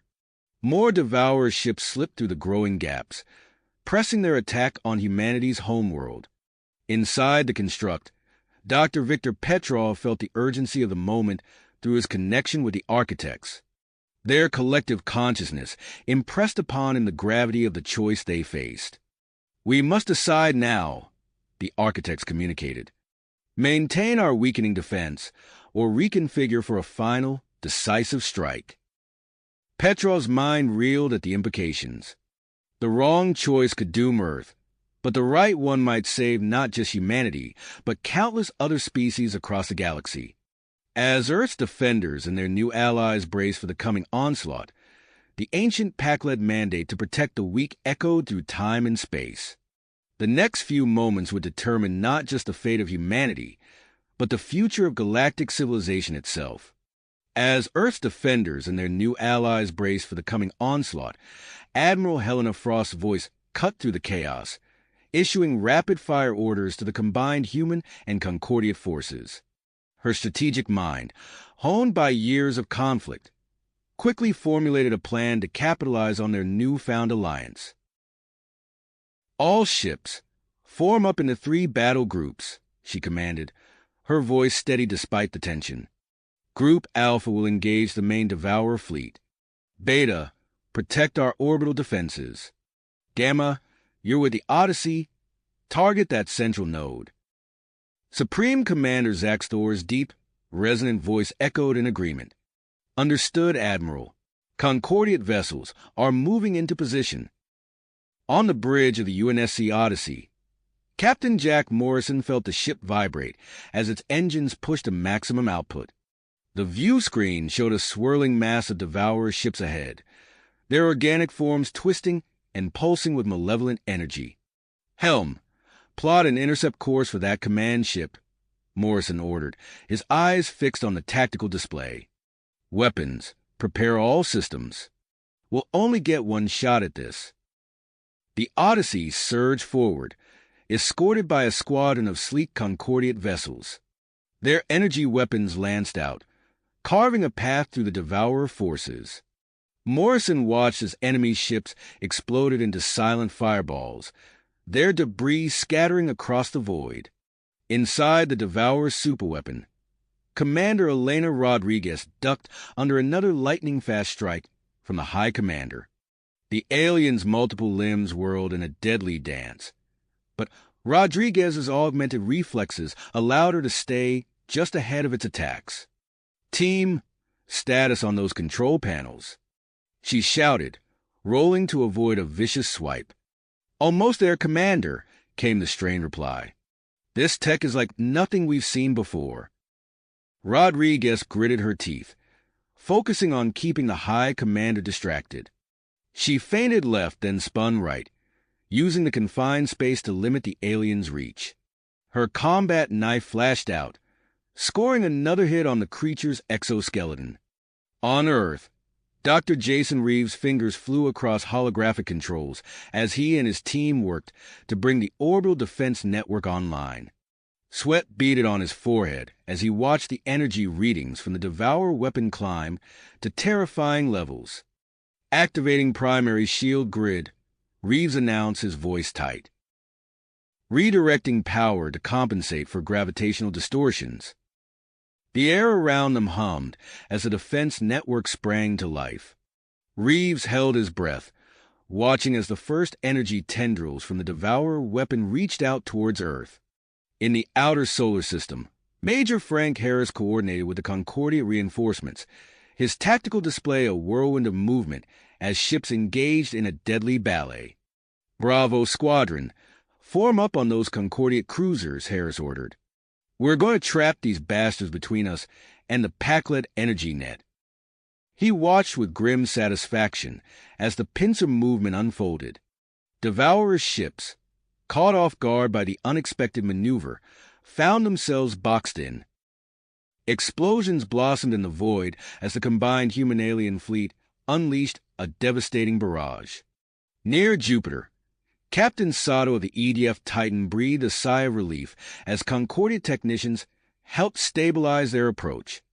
Deploying interface probes now, he reported. Let's hope this works. As the probes connected with the ancient Packlet technology, an unexpected surge of energy pulsed through the system. The great red spot on Jupiter's surface flared with unprecedented brightness, its swirling patterns synchronizing with the quantum resonance waves emanating from the distant Odyssey. Across the battlefield, ships suddenly lurched as their systems flickered. The Devourer vessels seemed to suffer the worst effects, their organic forms convulsing as if in pain. Aboard the Odyssey, Morrison steadied himself against his command chair. "Report," he barked. "Some kind of system-wide energy pulse, sir," his science officer replied, bewildered. "It seems to be affecting the Devourers more than us." "Then this is our chance," Morrison said, his eyes narrowing. "All ahead full. We're taking out that node." The Odyssey accelerated, pushing past its design limits. The ship groaned under the strain, but held together as it plunged towards its target. The Harmony matrix hummed at maximum output, creating a bubble of quantum disruption that sent nearby Devourer ships spinning out of control. As they closed in on the central node, a massive energy signature appeared at the edge of the solar system. Morrison's tactical officer's voice was filled with dread as he reported, "Sir, we're detecting a new contact. It's enormous." The view screen shifted to show a colossal devourer ship emerging from faster-than-light travel. Its size dwarfed even the central node they were targeting, its surface filled with weapons and pulsing with malevolent energy. Morrison's fist tight as he realized the true scale of the threat they faced. This behemoth was clearly the command ship for the entire invasion force. Its arrival marked a critical escalation of the conflict, one that could tip the scales irrevocably in the Devourer's favor. But there was no time to reconsider their plan. The Odyssey was committed to its attack run, hurtling towards a central node with unrelenting speed. The fate of Earth now balanced on a knife's edge, with multiple critical engagements unfolding simultaneously across the solar system. As the massive Devourer command ship began to move towards the heart of the battle, Morrison knew that every second counted. The Odyssey's assault on the central node, Rodriguez's desperate fight within the superweapon, the stabilization of the gas giants, and now this new threat. Each of these fronts could determine the outcome of the war. The words of the ancient Pac-led mandate echoed in Morrison's mind as he prepared for what could be their final attack. Never stop protecting the weak. With dogged determination, he gave the order to fire everything they had at the central node, even as the looming shadow of the Devourer command ship threatened to engulf them all. As the massive Devourer command ship emerged from faster-than-light travel, its presence immediately sent ripples through the battlefield. Captain Morrison watched in awe as the colossal vessel exerted its influence over the alien fleet, causing the smaller ships to move with newfound coordination and purpose. "Sir, the central node we were targeting. It's becoming less active," reported the Odyssey's tactical officer, her voice tinged with surprise. Morrison's eyes narrowed as he processed this information. "It seems we've been aiming at the wrong target," he said, his mind racing to adapt their strategy. "Helm, alter course. We're going after that command ship." The Odyssey banked hard, its engines flaring as it changed direction. The ship's harmony matrix hummed with increased intensity, creating a corridor of quantum interference in its wake. Morrison noticed a group of Concordiate ships falling into formation behind them, taking advantage of the disruptive field. "Comms, inform Admiral Frost of our change in plans," Morrison ordered. "And get me a direct line to General Steele. He needs to know what we're up against." Inside the Devourer's superweapon, Commander Elena Rodriguez felt the shift in the battle's momentum. The High Commander she was fighting seemed momentarily distracted, its movements becoming less coordinated. Seizing the opportunity, Rodriguez grabbed a piece of debris from the floor and swung it with all her might, connecting solidly with the alien's central mass. The High Commander staggered, its limbs flailing wildly. Rodriguez pressed her advantage, striking again and again until the massive creature finally collapsed. "Control panels are offline, Commander," one of her team members shouted. "We've done it." But their victory was short-lived. As the last system shut down, a new alarm began to blare throughout the structure. Rodriguez's blood ran cold as she realized what was happening. "It's a self-destruct sequence," she said, her voice tight. "We need to evacuate now." On Earth, Dr. Jason Reeves' eyes widened as he saw the energy readings from the superweapon spike dramatically. "General Steele," he called out, his fingers already flying across the holographic controls. "The weapon platform is going critical. I'm redirecting the orbital defense network to contain the blast." Steele nodded grimly. "Do it, Doctor. We can't let that explosion devastate the inner system." Reeves activated the containment protocol, watching as the orbital platforms realigned themselves. A shimmering energy field began to form around the Devourer's superweapon, growing stronger by the second. In the outer solar system, Major Frank Harris found himself facing a reinvigorated enemy. The Devourer's ships moved with renewed purpose, pressing hard against the human Concordiate lines. All ships, fall back to defensive positions around the Kuiper Belt platforms, Harris ordered. We need to protect those Pac-led defense systems at all costs. As the Allied fleet regrouped, an unexpected event unfolded near Jupiter. The Earth Concordia team working on the gas giant's Pac-led technology had finally broken through, but the results were beyond anything they had anticipated. Captain Sato of the EDF Titan watched in amazement as Jupiter began to glow with an otherworldly light. "Command, are you seeing this?"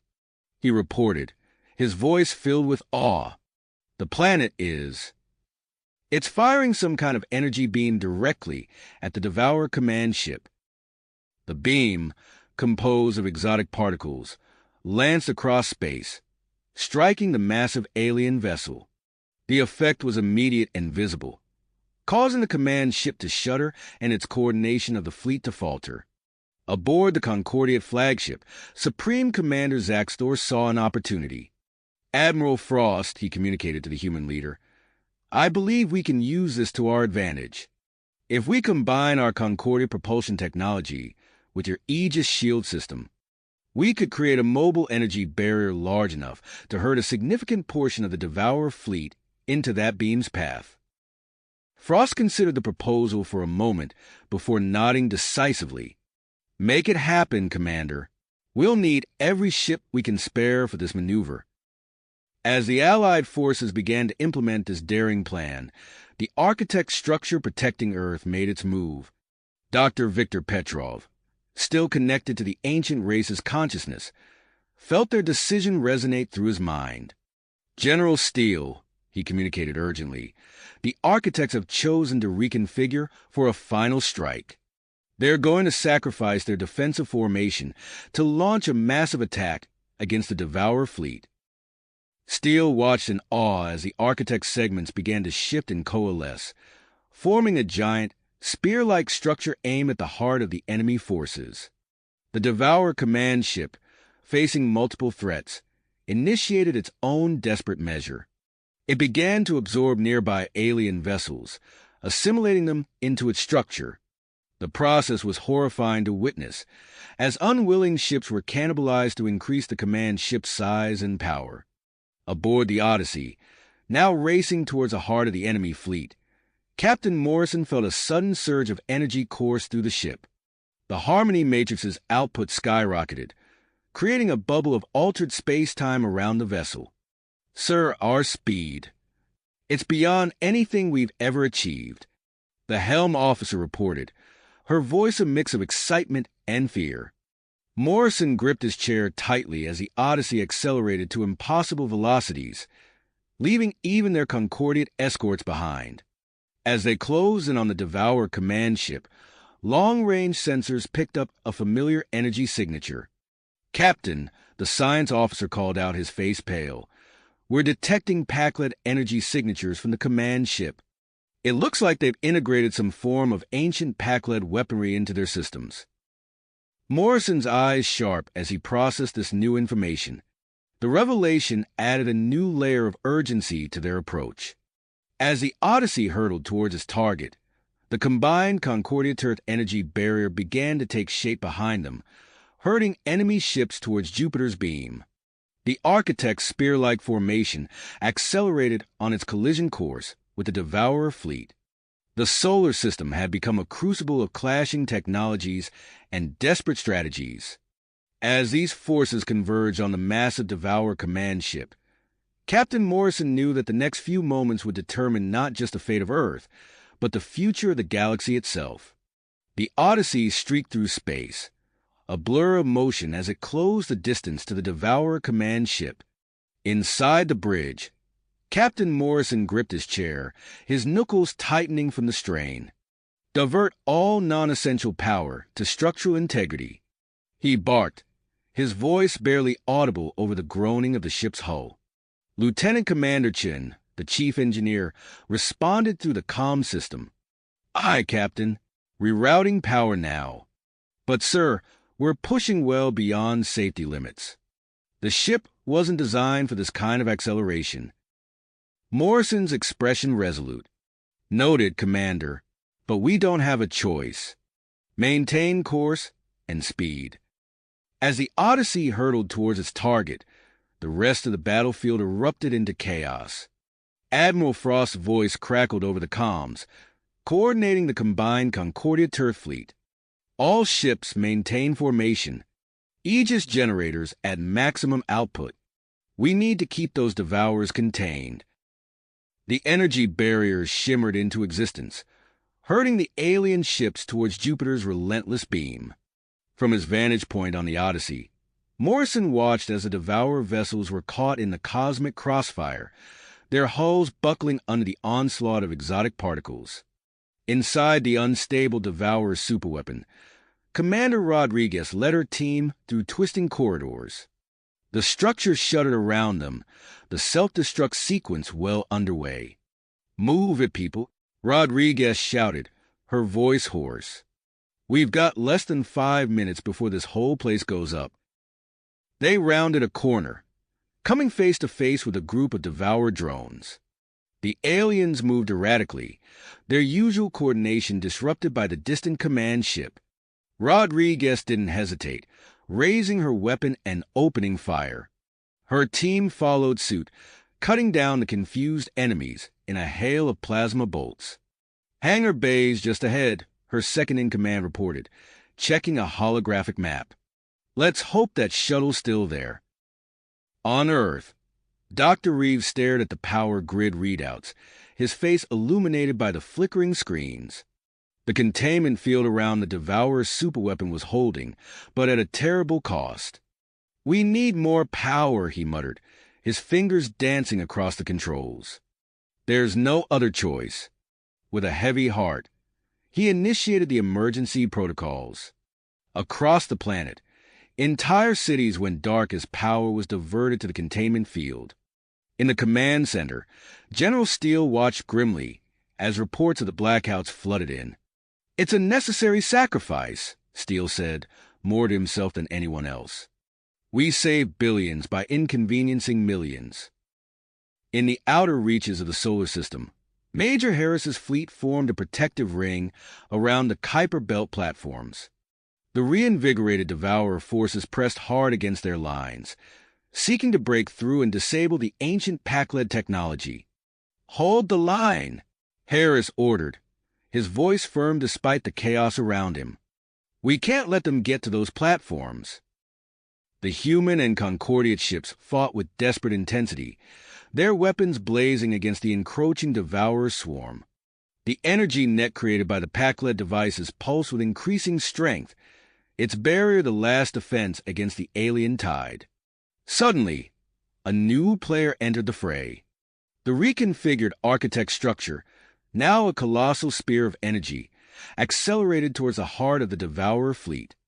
As it passed through the enemy ranks, alien ships crumbled in its wake, reduced to cosmic dust. The Devourer command ship, still in the process of absorbing its smaller brethren, reacted to this new threat. It fired a massive energy pulse, disrupting the carefully constructed Concordia turret barrier. Alien ships poured through the gap, scattering in all directions. Then, the command ship activated its assimilated Pac-led weaponry. A beam of coruscating energy erupted from its bow, aimed directly at the approaching architect structure. The two immense energy beams, one from Jupiter, one from the Devourer's ship, collided in space with catastrophic force. The impact point became a maelstrom of destruction, tearing apart any ships caught in its vicinity. From Earth, the cosmic light show cast an eerie glow across the planet's night side, a stark reminder of the battle raging above. Through this chaos, the Odyssey made its final approach. The Harmony Matrix's output reached critical levels, warping the very fabric of reality around the ship. On the bridge, warning klaxons blared as system after system redlined. All power to the Harmony Matrix and forward shields. Morrison ordered, his voice steady despite the tremendous forces acting on the ship. "Helm, maintain course. We're only going to get one shot at this." As they closed in on their target, the science officer called out, "Sir, long-range sensors are detecting a familiar energy signature from within the command ship." It matches Pac-led technology. Morrison's eyes widened at the implications. It seems we're not the only ones who've been studying ancient civilizations, he muttered. All right, people, this is it. We're going to expose whatever Pac-led tech they're hiding in there. The Odyssey, now more projectile than spacecraft, aimed for a vulnerable point on the Devourer command ship's hull. The bubble of altered space-time surrounding the human vessel began to interact with the alien ship's defenses, creating a cascading series of reality distortions. As the distance closed to mere kilometers, Morrison gripped his chair tightly. The fate of Earth, perhaps the entire galaxy, hung in the balance. The Odyssey's imminent impact promised to be a turning point in the battle, potentially exposing the ancient technology at the heart of the Devourer threat. Brace for impact, Morrison shouted as the Odyssey crossed the final threshold, the Harmony Matrix's energy field colliding with the Devourer command ship's hull in a blinding flash of light. Light! The Odyssey's hull screamed in protest as it collided with the Devourer command ship, the Harmony Matrix's energy field tearing through alien defenses like paper. The impact sent shock waves through both vessels. On the Odyssey's bridge, Morrison and his crew were thrown from their seats, alarms blaring as systems overloaded. Through the chaos, Morrison shouted, "Status report." "We've breached their hull, sir," the tactical officer responded, pulling herself back to her station. "Massive damage to our forward sections, but the Harmony Matrix is still operational." Morrison nodded, a grim smile on his face. "Then we press our advantage. Prep boarding teams immediately. We're going in." As the Odyssey's crew scrambled to organize their assault, the Devourer command ship's automated defenses kicked in. Swarms of biomechanical drones poured from hidden compartments, converging on the breach point. "Sir, enemy drones incoming," the tactical officer warned. "Deploy our teams," Morrison ordered, "and keep the Harmony Matrix at full power. It seems to be disrupting their coordination." The boarding teams launched from the Odyssey, propelling themselves across the void and into the gaping wound of the Devourer's ship.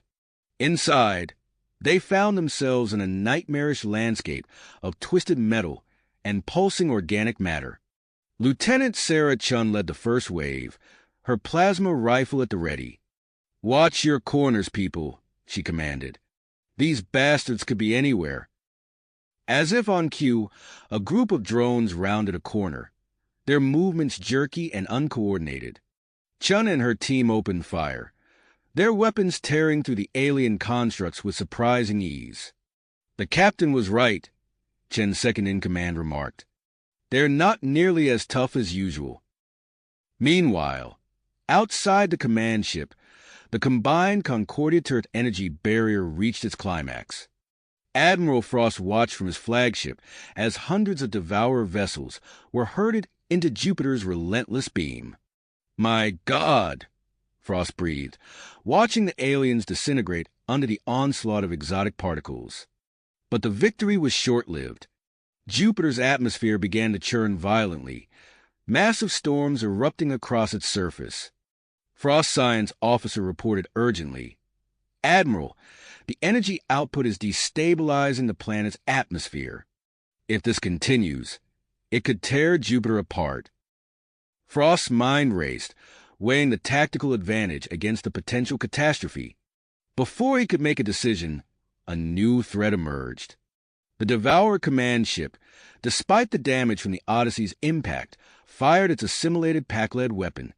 The energy beam lanced out, colliding with Jupiter's emissions in a spectacular display of cosmic force. "Sir," the science officer called out, his voice tinged with fear, "the collision point. It's creating some kind of space-time anomaly." Frost watched as the fabric of reality seemed to warp around the point where the two beams met. Ships caught in its expanding influence began to distort, their hulls stretching and compressing in impossible ways. Inside the Devourer command ship, Captain Morrison led his team deeper into the alien vessel. They fought through waves of drones, the close quarters making each encounter a desperate struggle. "Captain," his science officer reported, gesturing to her handheld scanner, "I'm picking up massive energy readings ahead. It matches the Pakled signatures we've seen before." Morrison nodded grimly. "That must be what's powering their weapon. We need to shut it down." As they pressed forward, they entered a vast chamber filled with stasis pods. Each contained a different alien species, some partially integrated into the ship systems. "My God!" Morrison breathed, the full scope of the Devourer's actions finally clear. They're not just conquering. They're assimilating entire civilizations. Before they could process this revelation, a new wave of drones attacked. Morrison and his team fought back fiercely, their weapons' fire echoing through the cavernous space. In the outer solar system, Major Harris's defensive line around the Kuiper Belt platforms faced a renewed Devourer assault. The alien ships, driven to desperation by their losses near Jupiter, launched themselves at the human Concordiate forces in suicidal charges. "Hold the line," Harris shouted over the comms. "We can't let them reach those platforms." His ships fought valiantly, their weapons blazing against the incoming swarm. But the onslaught seemed endless, and Harris knew they couldn't hold out forever. Just as the situation seemed most dire, long-range sensors picked up unusual activity beyond the Kuiper Belt. The energy net created by the Pakled platforms began to fluctuate, creating gaps in their defenses. Harris cursed under his breath. "Bravo, Squadron, break off and investigate that disturbance. The rest of you, hold position at all costs." As the battle raged across the solar system, Earth itself faced its own crises. The prolonged power diversion to the orbital defenses had plunged entire continents into darkness. In the command center, General Steele coordinated emergency responses, his face illuminated by the glow of holographic displays. "Get those backup generators online," he ordered, "and deploy ground forces to protect key infrastructure. If the Devourers break through, we need to be ready."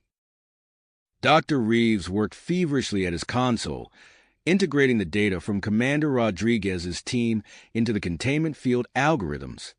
The Devourer's superweapon in orbit remained a ticking time bomb, its unstable energies barely held in check. "Just a little more," Reeves muttered, his fingers flying across the controls. "We can't let this thing blow, not now." As these events unfolded, the reconfigured architect structure began to show signs of instability. The ancient construct's energy emissions became erratic, creating unpredictable gravitational distortions that affected both Allied and enemy ships. Dr. Petrov, still linked to the architect consciousness, felt their growing desperation. "We need to stabilize the construct," he communicated urgently to the Earth Command. "If it collapses completely, the gravitational shockwave could devastate the entire system." With the battle reaching a critical juncture on multiple fronts, humanity's defenders pushed themselves to the limits of endurance and ingenuity.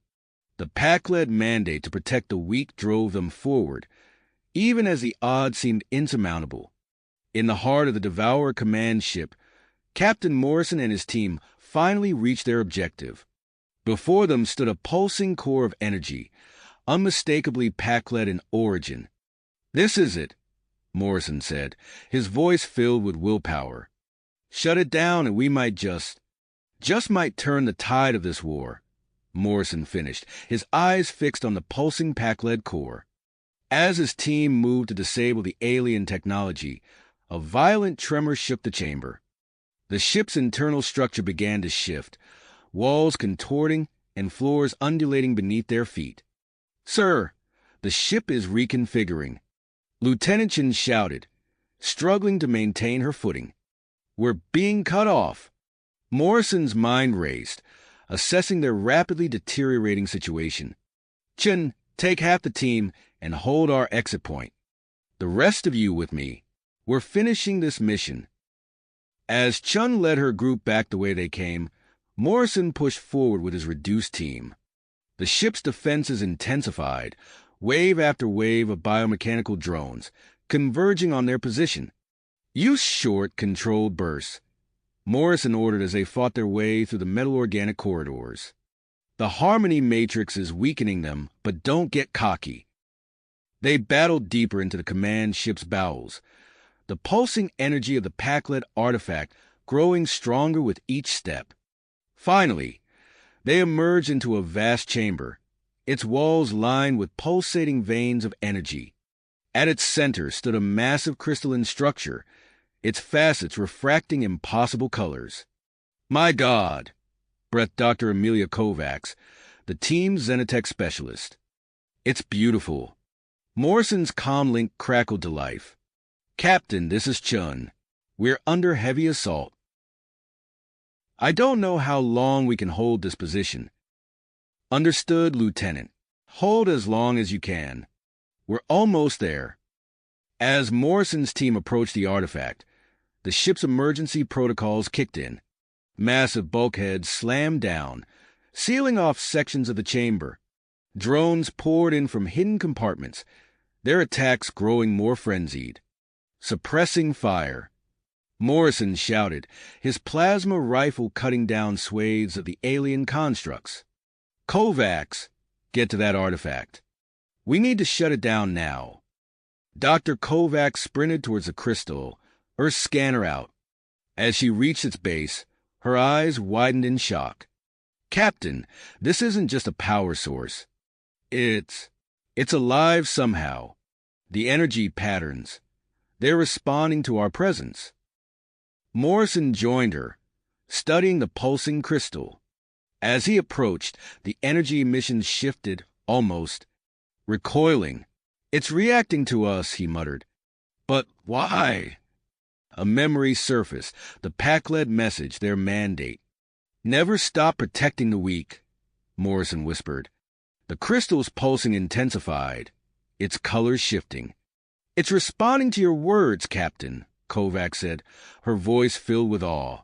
Morrison stepped closer, focusing his thoughts on the Pac-led mandate, on their mission to protect humanity and all other species from the Devourer threat. The crystal's emissions changed dramatically, its energy now interfering with the ship's systems. "It's working," Kovacs exclaimed. "The ship's losing control of its absorbed vessels."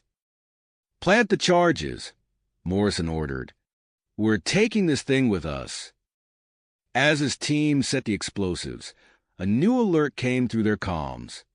Admiral Frost's voice, tense and urgent. "All forces be advised.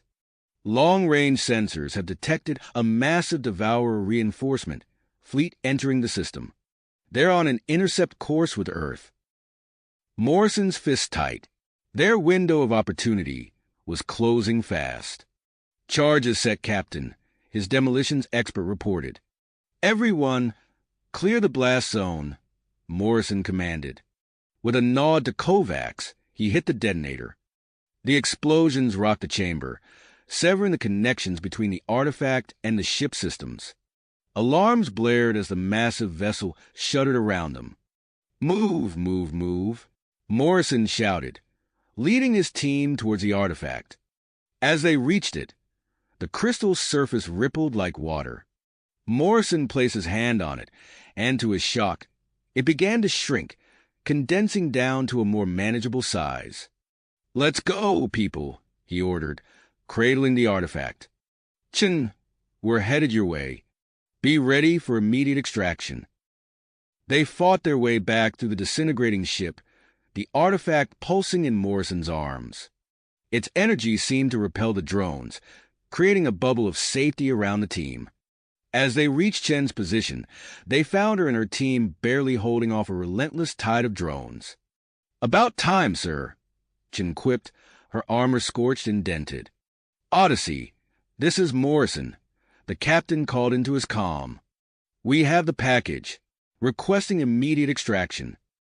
The ship's corridors were collapsing around them as they made their final push to the breach point. Just as it seemed the entire structure would come down on their heads, they burst out into the void of space. The Odyssey swooped in, its shuttle bay doors open wide. As Morrison's team crossed the threshold to safety, He looked back at the Devourer command ship. It was falling apart, its once fearsome bulk now just another piece of debris in the cosmic battlefield. But there was no time to celebrate. As the Odyssey pulled away, the scene beyond was one of chaos. The space-time anomaly created by the clashing energy beams had grown, swallowing ships whole. And at the edge of the system, a new threat loomed. The Devourer reinforcements, their numbers blotting out the stars. Morrison clutched the Pac-led artifact tightly. They had won a victory here, but the war was not nearly finished. As the Odyssey accelerated away from the dying command ship, he knew that the next phase of the battle would determine not just the fate of Earth, but of the entire galaxy. As the Odyssey accelerated away from the dying command ship, the Pac-led artifact in Morrison's arms pulsed with an otherworldly energy, its crystalline surface refracting impossible colors. Suddenly, alarms blared throughout the ship. Lieutenant Chen's voice came over the intercom, urgent and tense. "Captain, the Devourer command ship is destabilizing rapidly. We're detecting massive energy fluctuations." Morrison rushed to the bridge, still clutching the artifact. Through the view screen, he watched as the massive alien vessel began to break apart, its assimilated components separating like a grotesque puzzle coming undone. "Sir," Chen reported, her fingers flying over her console, "the removal of the artifact seems to have triggered a cascade failure. The Devourer ship is losing control over its absorbed vessels." As they observed the disintegration of their enemy's flagship, a new threat emerged. The space-time anomaly created by the clashing energy beams near Jupiter began to collapse in on itself, creating a swirling vortex of distorted space-time. Admiral Frost's voice crackled over the comms. "All ships be advised. We're detecting a massive influx of Devourer reinforcements at the edge of the system. Prepare for immediate engagement." Morrison's mind raced, assessing their options. The artifact in his arms pulsed more intensely, its energy emissions creating a protective field around the Odyssey. As Devourer ships launched a barrage of attacks, the energy field deflected their weapons' fire, allowing the Odyssey to navigate through the chaos. "Sir," Chen called out, her eyes wide with surprise. "The artifact. It's interfacing with our harmony matrix." Morrison looked down at the pulsing crystal, feeling its power surging through the ship. The harmony matrix's effects amplified, expanding to cover a larger area of space. Nearby Devourer vessels began to malfunction, their biomechanical systems unable to cope with the combined energies. "Take us back to Earth," Morrison ordered. "We need to get this artifact to Dr. Reeves and his team. They're our best chance of deciphering whatever's stored in this thing." As the Odyssey turned towards Earth, the space around them warped and twisted. The collapsing anomaly near Jupiter had created a temporary wormhole, connecting to the outer reaches of the solar system where the Devourer reinforcements were arriving. Through the distortion, Morrison watched in astonishment as the massive enemy fleet entered the wormhole. Instead of emerging near Earth as a unified force, the Devourer ships scattered across the solar system. Some appeared near Mars, others in the asteroid belt, and a significant number materialized perilously close to the sun. "My God!" Morrison breathed. "They're completely disorganized." Admiral Frost's voice came through again, filled with stubborn persistence. "All Earth and Concordia forces, this is our chance. Engage the scattered Devourer ships before they can regroup. Major Harris, take your task force and intercept the concentration near Mars. We can't let them establish a foothold." As the combined human and alien fleet mobilized to face this new threat, the artifact in Morrison's arms began to emit a complex series of energy pulses. Chen's console lit up with incoming data. "Captain," she reported, her voice filled with excitement. "These pulses, they're carrying massive amounts of data. Initial analysis suggests it contains information about Pac-led technology, including advanced defensive systems and weapons." Morrison's grip on the artifact tightened. This could change everything. Helm, set course for Earth. Maximum speed. We need to get this to Dr. Reeves now. As the Odyssey accelerated towards Earth, a swarm of Devourer ships broke off from the main battle. They converged on Morrison's vessel with single-minded persistence, apparently aware of the artifact's importance. Evasive maneuvers, Morrison shouted as energy beams lanced past the ship. The Odyssey weaved through debris fields and weapons fire, its structural integrity pushed to the limits. The chase continued as they approached Earth's orbit. Suddenly, the artifact's energy emissions spiked, interfering with the Odyssey systems.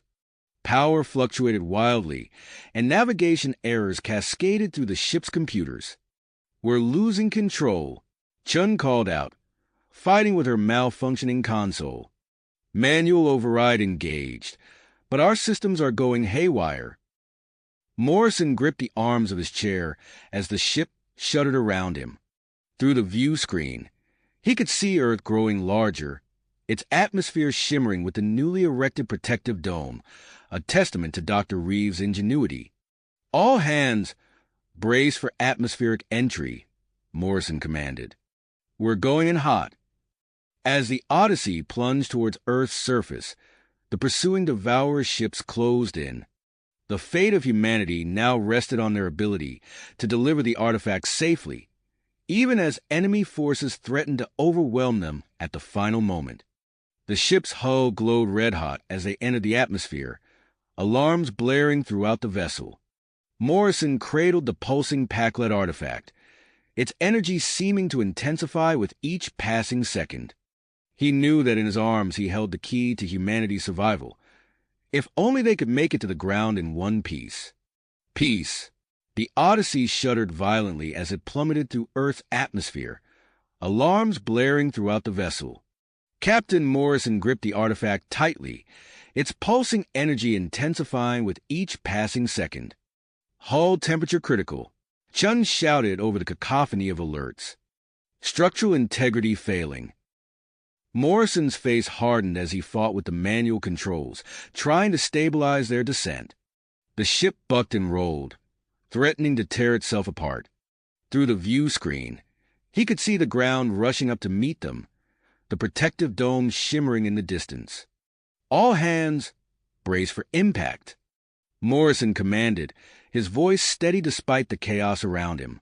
He could feel the artifact's energy surging through the ship, interfering with its systems and making their landing even more precarious.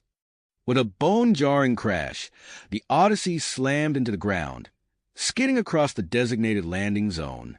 Sparks flew as metal scraped against Earth, the ship's hull groaning under the stress. Morrison held on for dear life, the artifact clutched to his chest as the world spun around him.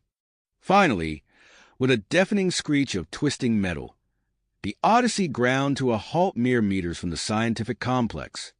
For a moment, silence reigned as the crew caught their breath, stunned by their survival. The moment of respite was short-lived. Emergency klaxons began to wail outside the ship as crews rushed to secure the Odyssey and extract its precious cargo. Morrison staggered to his feet, still holding the pulsing artifact. "Let's move, people," he shouted, galvanizing his dazed crew into action. "We need to get this to Dr. Reeves now." As they emerged from the battered ship, Morrison saw a team of scientists led by Dr. Jason Reeves approaching at a run. Behind them, a specialized containment unit hummed with power, ready to receive the Packlet artifact. "Captain Morrison," Reeves called out, his eyes fixed on the glowing crystal in Morrison's arms. "Quickly, we need to get that artifact secured."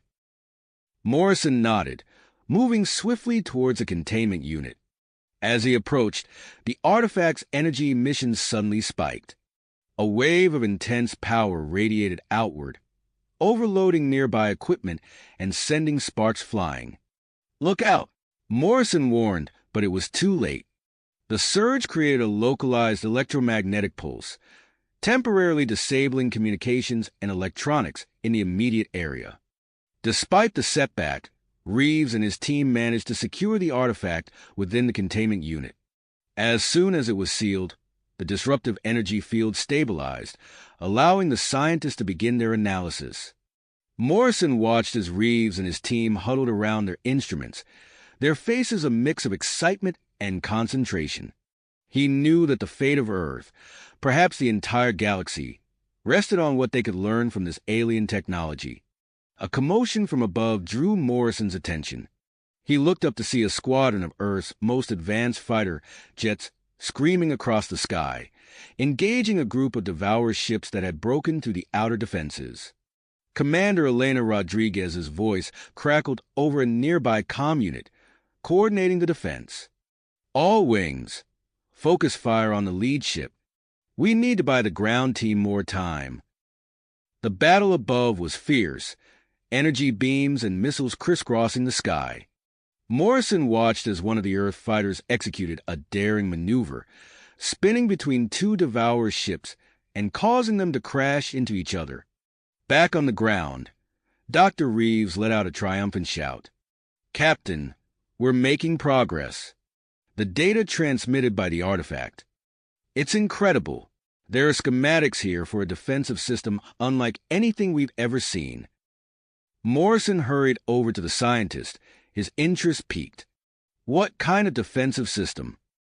Reeves' eyes were wide with excitement. "If I'm interpreting this correctly, it's capable of generating an energy field that could encompass the entire solar system. But the resources required, the technology, it's beyond our current capabilities." Before Morrison could respond, the ground beneath their feet began to tremble. The artifact, still housed in its containment unit, was emitting a series of low-frequency pulses that seemed to resonate with the Earth itself. "What's happening?" Morrison demanded, steadying himself against a nearby console. Reeves frantically scanned his instruments. "The artifact is interacting with Earth's magnetic field. These pulses, they're propagating through the planet's crust. Captain, I think it's trying to show us something." As if in response to Reeves' words, a holographic display sprang to life above the containment unit. It showed a three-dimensional map of Earth, with a pulsing point of light deep beneath the Pacific Ocean.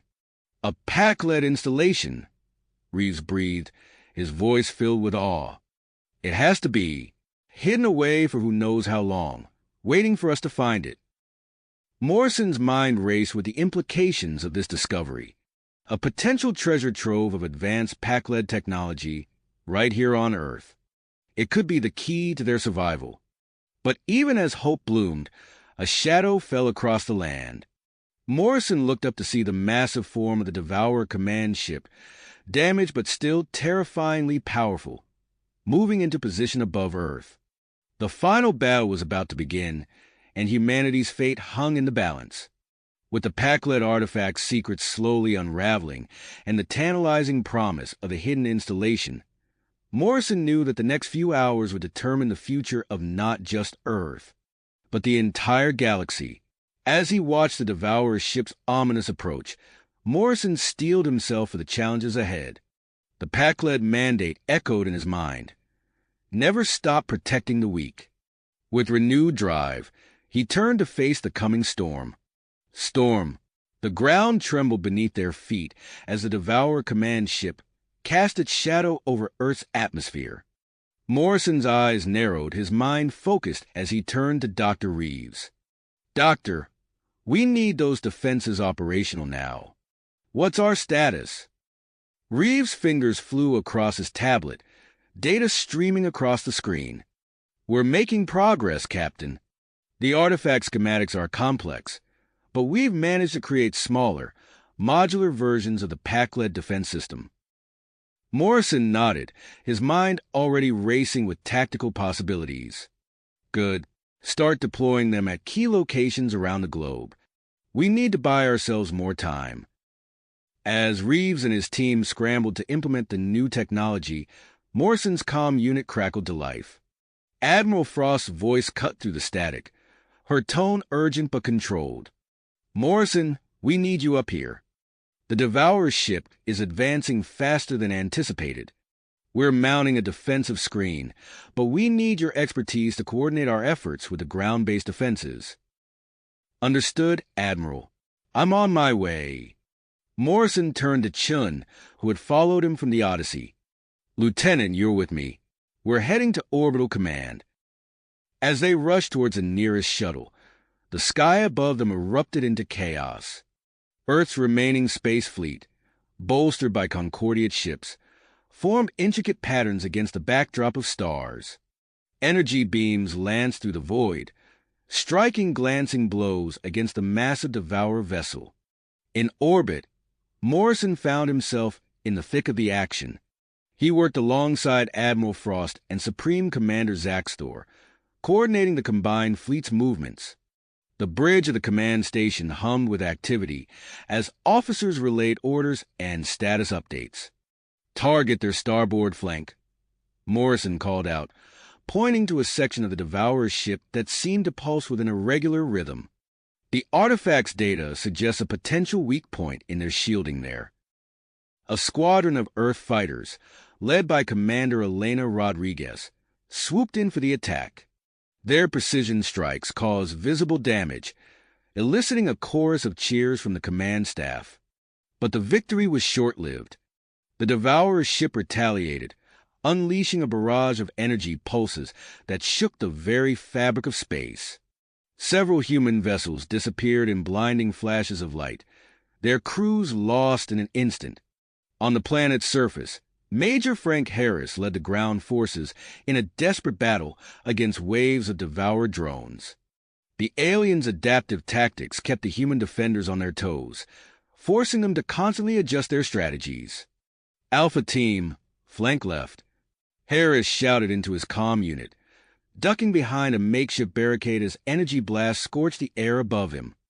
Beta Team, provide covering fire. The soldiers moved with practiced efficiency, their weapons, reverse-engineered from captured Devourer technology, proving effective against the alien threat. But for every drone they destroyed, 2 more seemed to take its place. Back at the scientific complex, Dr. Reeves and his team worked feverishly to unlock the full potential of the Pac-led artifact. Sweat beaded on the scientist's brow as he input a complex series of commands into the containment unit's control panel. Come on, he muttered, his fingers flying across the keyboard. Suddenly, the artifact pulsed with blinding light. A wave of energy radiated outward, briefly overloading the nearby equipment before stabilizing into a shimmering field. Reeves' eyes widened in amazement as he watched the Devourer drones within the field's radius simply. Stop! Their biomechanical components went dark, rendered inert by the Pac-led technology. It works, he exclaimed, turning to his team. Begin mass production immediately. We need these devices deployed globally within the hour. As the scientists rushed to implement the new defensive measures, another development unfolded beneath the waves of the Pacific Ocean. Commander Rodriguez, overseeing the deep-sea expedition, received an urgent transmission from the exploration team. Commander, you're not going to believe this, the team leader's voice crackled through the comm. We've found more than just an installation. It's an entire city down here. Rodriguez's eyes widened as she processed the information. A Pac-led city? Intact? Affirmative, ma'am. And there's more. We're detecting signs of active power signatures. Something down here is still operational after all this time. The implications of this discovery sent shockwaves through Earth's command structure. General Marcus Steele immediately redirected resources to support the underwater expedition, recognizing the potential game-changing nature of this find. As these events unfolded, the erratic wormhole near Jupiter continued to behave unpredictably. Admiral Frost's science vessel reported strange readings, with pulses of exotic particles interfering with both human and Devourer technology. Captain, one of the science officers called out, her voice filled with awe. The wormhole. It's showing us glimpses of other realities, other versions of Earth, or maybe distant parts of the universe. I've never seen anything like it. Morrison studied the data streaming across his console, his mind racing with the possibilities. Could this phenomenon be used to their advantage somehow? His contemplation was cut short as alarms blared across the command station. The Devourer's ship had entered Earth's gravity well, and it was deploying a new weapon. Massive tendrils of biomechanical matter extended from the vessel, reaching towards the planet like the arms of a cosmic monster. All stations report. Morrison barked, watching in horror as the tendrils began to disrupt Earth's magnetic field. Communications across the globe stuttered and failed, power grids flickering ominously. In response to this new threat, Morrison initiated an emergency protocol. "Redirect all power from our orbital platforms," he commanded. "Create an electromagnetic countermeasure network. We need to slow those tendrils down." As Earth's defenders raced against time, the Devourer command ship loomed ever closer. The next few hours would determine the fate of humanity, and indeed, the entire galaxy. The ancient Pakled mandate, "Never stop protecting the weak," echoed in Morrison's mind as he prepared to face what could be humanity's final challenge. Morrison's eyes narrowed as he watched the Devourer command ship's tendrils wreak havoc on Earth's magnetic field. The situation seemed dire, but a spark of hope ignited as his comm unit crackled to life. "Captain, this is Dr. Reeves. We've done it." The scientist's voice was breathless with excitement. "We've successfully integrated the Pakled defensive technology with our satellite network. It's creating a global web of energy fields." Morrison leaned forward, his attention fully captured. "What's the effect, Doctor?" "The network is counteracting the Devourer's pulses. Communications and power systems are stabilizing across the planet." A wave of relief washed over Morrison, but he knew this was just the beginning. He turned to Admiral Frost, who nodded in agreement. "It's time to implement our new strategy," she said. Morrison's fingers flew across his console, bringing up the data from the Pakled artifact. "All ships, this is Captain Morrison. We've identified critical nodes within the Devourer vessel. Concentrate your fire on these coordinates." The combined Earth Concordia fleet responded immediately. Beams of concentrated energy lanced through space, striking the massive alien ship with surgical precision. The Devourer command ship shuddered under the assault, its biomechanical structure groaning in protest. On the ground, Major Frank Harris led his troops in a fierce counteroffensive. The newly activated Pakled technology hummed to life, projecting energy shields that rendered the Devourer drone's weapons useless. "Push forward," Harris shouted, his voice carrying over the din of battle. "Reclaim every inch of our planet." As Earth's defenders fought on multiple fronts, a breakthrough came from an unexpected source. Dr. Sarah Powell's voice cut through the comm chatter, her words filled with awe. "This is Dr. Powell reporting from the underwater Pakled city. We've activated the central power core. The entire complex is coming to life." Morrison's heart raced as he processed this information. "What are you seeing down there, Doctor?" "Holographic displays, schematics for weapons and defenses beyond our wildest dreams. And, Captain, there's a hangar with ships, Pakled ships." The implications of this discovery sent a jolt through Morrison. He turned to Supreme Commander Zaxtor, who had been silently observing the battle. "Commander, with your permission, I'd like to authorize the deployment of those Pakled vessels." Zaxtor's alien features twisted into what Morrison had come to recognize as a smile. "Permission granted, Captain. The Concordiate stands with Earth. Our most advanced warships are moving into position to form a protective screen around your planet." As the battle raged on, the Devourer command ship launched a new offensive. Massive organic projectiles hurtled towards Earth's surface, each capable of devastating an entire city. "Intercept those projectiles," Morrison ordered, his voice sharp with urgency. The newly enhanced defense grid sprang into action, destroying many of the incoming threats. But not all. The impact of several projectiles sent shockwaves across the planet. Morrison gritted his teeth, knowing that each strike represented countless lives lost. But there was no time for grief. Not yet. "Sir," Lieutenant Chin called out, her eyes wide. "The lunar railgun is nearing full charge." Morrison nodded, his mind racing through possibilities. "Prepare for final targeting sequence. We'll only get one shot at this." As the various elements of Earth's defense strategy converged, Morrison made a decision that could alter the course of the battle. He turned to his second-in-command. "Commander, take control of orbital operations. I'm heading to the Odyssey." Before anyone could protest, Morrison was moving. He sprinted through the corridors of the command station, his heart pounding in his ears. Within minutes, he was aboard a shuttle, racing towards the UNSC Odyssey. As he approached the ship, Morrison could see the modifications made with Paco-derived technology.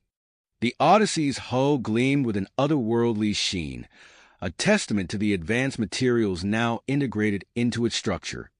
Morrison's voice rang out as soon as he stepped onto the bridge. "All hands, prepare for direct assault on the Devourer Command ship's central core. Helmsman, plot a course through that debris field." The Odyssey surged forward, its enhanced systems allowing it to navigate the treacherous maze of wreckage and energy discharges. As they closed in on their target, the Pac-led artifact aboard the ship began to pulse with an intense light. "Captain," one of the science officers called out, "the artifact is resonating with the command ship's core." Morrison watched in astonishment as the massive Devourer vessel began to convulse. Systems across its surface flickered and died, its offensive capabilities momentarily crippled. "This is our chance," Morrison said, his voice steady despite the adrenaline coursing through his veins. "All ships, concentrate fire on the exposed weak points. Odyssey, prepare to engage the Harmony Matrix." As the combined fleet unleashed a barrage of firepower against the stricken Devourer ship, the Odyssey pressed forward. The Pac-led artifact's glow intensified, filling the bridge with an otherworldly light.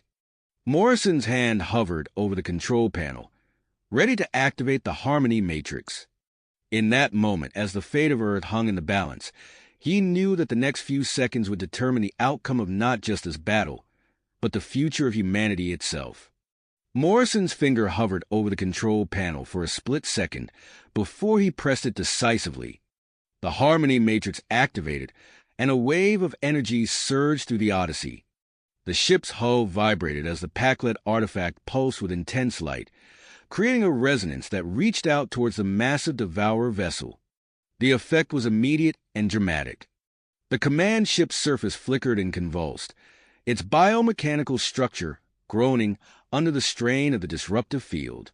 Systems across its entirety began to fail, leaving the alien vessel temporarily paralyzed. "Now's our chance," Morrison called out, his voice steady despite the tension. "All ships, concentrate fire on the exposed weak points." The combined Earth Concordia fleet responded with a devastating barrage. Energy beams and projectiles lanced through space, striking the Devourer ship's vulnerabilities with pinpoint accuracy. Explosions blossomed across its surface as critical systems failed in rapid succession. As the assault unfolded in orbit, activity surged beneath the waves of the Pacific Ocean. Dr. Sarah Powell's voice crackled over the comm, filled with a mix of excitement and urgency. "This is Powell. We've activated the Pac-led ships. They're powering up and, by God, they're moving." The ocean's surface bulged and then broke as sleek, otherworldly vessels emerged from the depths. Their hulls gleamed with an iridescent sheen, shedding water as they rose into the air with impossible grace. The squadron of ancient ships accelerated rapidly, climbing through the atmosphere to join the battle in orbit. Morrison watched in awe as the Pac-led vessels integrated seamlessly into the Earth's defensive formation. Their weapon systems came online, unleashing streams of energy that cut through the Devourer's remaining defenses with minimal resistance. On the lunar surface, the prototype railgun hummed with pent-up energy. General Marcus Steele's voice came through clear and sharp. Railgun at full charge. Firing solution locked. On my mark. Fire. A blinding flash erupted from the lunar installation as the railgun discharged its payload. The hypersonic projectile streaked across space, its trajectory a perfect arc towards the Devourer command ship's most vulnerable point. The coordinated assault reached its crescendo. The Odyssey's disruptive field, the emergence of the pack-led ships, and the lunar railgun strike converged on the alien vessel simultaneously. The combined force overwhelmed what remained of its defenses. Massive explosions rippled across the Devourer ship's surface. Huge chunks of biomechanical matter broke away, drifting into space. For a moment, it seemed as if victory was at hand. But the alien vessel had one last, desperate move.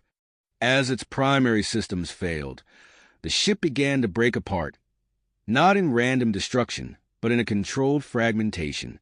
Smaller units, each still pulsing with malevolent energy, separated from the main body. Multiple contacts. Lieutenant Chen's voice rang out from the Odyssey's bridge. The command ship is dispersing into autonomous units. They're spreading out across Earth orbit. Morrison's mind raced, quickly assessing the new threat. All ships adjust targeting parameters. We need to intercept those fragments before they can regroup or worse, rain down on Earth. Admiral Helena Frost's voice cut through the comm chatter, calm and authoritative. Acknowledge, Captain. Redeploying fleet assets now. The space around Earth transformed into a chaotic, multi-fronted battlefield. Earth and Concordiate ships split into smaller groups, each pursuing clusters of Devourer fragments. The newly arrived pack-led vessels proved invaluable, their advanced propulsion systems allowing them to rapidly respond to emerging threats. On the ground, Major Frank Harris coordinated with Dr. Jason Reeves to activate the planet's new defensive network. Energy fields flickered to life over major population centers, creating a last line of defense against any Devourer units that might break through. As the battle raged on, Captain Morrison's attention was drawn to a new development. The stabilized wormhole near Jupiter was exhibiting strange behavior, emitting pulses of energy that seemed to carry complex data patterns.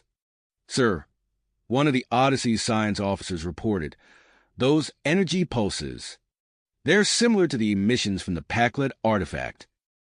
Morrison made a split-second decision. "Helm, set a course for the wormhole. We need to investigate this." The Odyssey broke away from the main engagement, its engines flaring as it maneuvered towards the pulsating tear in space-time. As they approached, the ship's systems began to react to the anomaly's emissions. Suddenly, a burst of energy washed over the Odyssey, temporarily overloading its systems. Consoles sparked and alarms blared. For a heart-stopping moment, Morrison feared they'd made a grave mistake. Then, just as quickly, the systems came back online. But something had changed. The ship's database was flooded with new information, schematics and specifications for technologies beyond anything humanity had ever seen. "Captain," the science officer called out, her voice filled with awe, "you need to see this. It's incredible." Morrison's eyes widened as he scanned the incoming data. He recognized the potential immediately. "Transmit this to Earth's defense coordinators. Now." As the new information spread through Earth's defense network, the tide of battle began to shift. Weapons were recalibrated on the fly, shields strengthened, tactics adjusted. The remaining Devourer units, formidable as they were, found themselves outmatched by the rapidly evolving human and Concordiate forces. Victory seemed within reach. But even as the last Devourer fragment was neutralized, a new alert sounded. Long-range sensors detected a massive energy surge at the edge of the solar system. Morrison's blood ran cold as he realized what it meant. This wasn't the end. It was just the beginning. An even larger Devourer fleet was on its way, drawn by the distress signals of the defeated command ship. As the implications of this new threat sank in, Morrison knew that the real test was yet to come. Humanity and its allies had won the battle, but the war was nowhere near the end. With the newly acquired Pac-led knowledge and technologies, they would need to prepare for the greatest challenge they had ever faced. The Odyssey turned back towards Earth, its crew ready to face whatever came next. The future of humanity hung in the balance, and Captain Jack Morrison was determined to meet it head-on. The Odyssey turned back towards Earth, its crew ready to face whatever came next. As they approached, long-range sensors lit up with a flurry of new contacts. The massive Devourer fleet had arrived at the edge of the solar system, its numbers far exceeding their worst expectations. Morrison's teeth clenched as he took in the tactical display. All hands, battle stations. We've got company. The bridge erupted into controlled chaos as crew members rushed to their positions. Morrison opened a channel to Earth's Defense Command. This is Captain Morrison. The Devourer reinforcements have arrived. Initiate Defense Protocol Omega. Admiral Helena Frost's face appeared on the main view screen. Understood, Captain. We're mobilizing all available assets. Get back here, A. We need every ship we can muster. As the Odyssey raced back to Earth, Morrison watched the planet's defenses spring to life. The combined Earth Concordia fleet formed a series of concentric rings around the planet, with the newly activated Pac-led ships taking up positions at the outermost layer. On the lunar surface, a network of railguns began to take shape. General Marcus Steele's voice crackled over the comm. Lunar artillery base coming online. We'll be ready to provide long-range fire support within the hour. The Odyssey docked with the orbital command station, and Morrison hurried to the war room. He found Admiral Frost hunched over a holographic display of the solar system, her face etched with concentration. "Jack, glad you're here," she said, not looking up. "We're implementing the new Pac-led tech as fast as we can, but we're racing against the clock." Morrison nodded, studying the display. "What's our status?" "Dr. Reeves and his team are retrofitting our orbital platforms and ground installations with enhanced shields and weapons," Frost replied. "Major Harris is coordinating surface defenses. But the scale of this invasion force, it's unlike anything we've ever seen." A new voice joined the conversation. "Perhaps I can offer a solution." They turned to see Supreme Commander Zaxthor enter the room, his alien features set in a grim expression. "We have developed a plan," Zaxthor continued. "A small strike team, using our most advanced stealth technology combined with Pac-led cloaking devices, could infiltrate the Devourer command structure. If successful, we could disrupt their entire invasion force." Morrison's eyes narrowed as he considered the proposal. A high-risk operation, but potentially high reward. "I'll lead the team myself." Admiral Frost opened her mouth to protest, but Morrison cut her off. "Helena, you know I'm the best choice for this. We need you coordinating the defense here." She nodded reluctantly. "All right, but you'd better come back in one piece, Jack." As Morrison began assembling his strike team, alarms blared throughout the station. Dr. Victor Petrov's voice came over the comm system, urgent and excited. "This is Petrov. We've made a breakthrough with the wormhole data. We believe we can create a solar system-wide energy barrier. It could buy us crucial time against the Devourer advance." Morrison exchanged glances with Frost and Zaxthor. "Do it," Frost ordered. "We'll need every advantage we can get."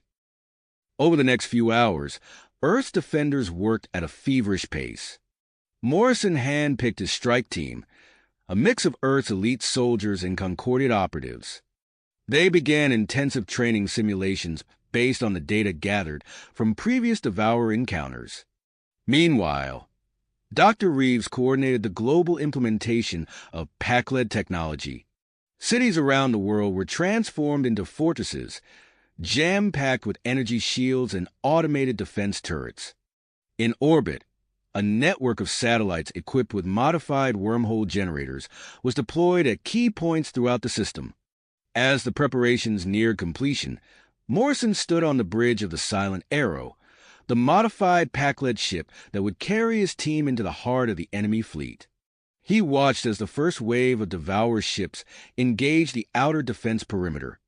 The upgraded PAC-led vessels unleashed a torrent of energy weapons, tearing through the alien ships with unprecedented effectiveness.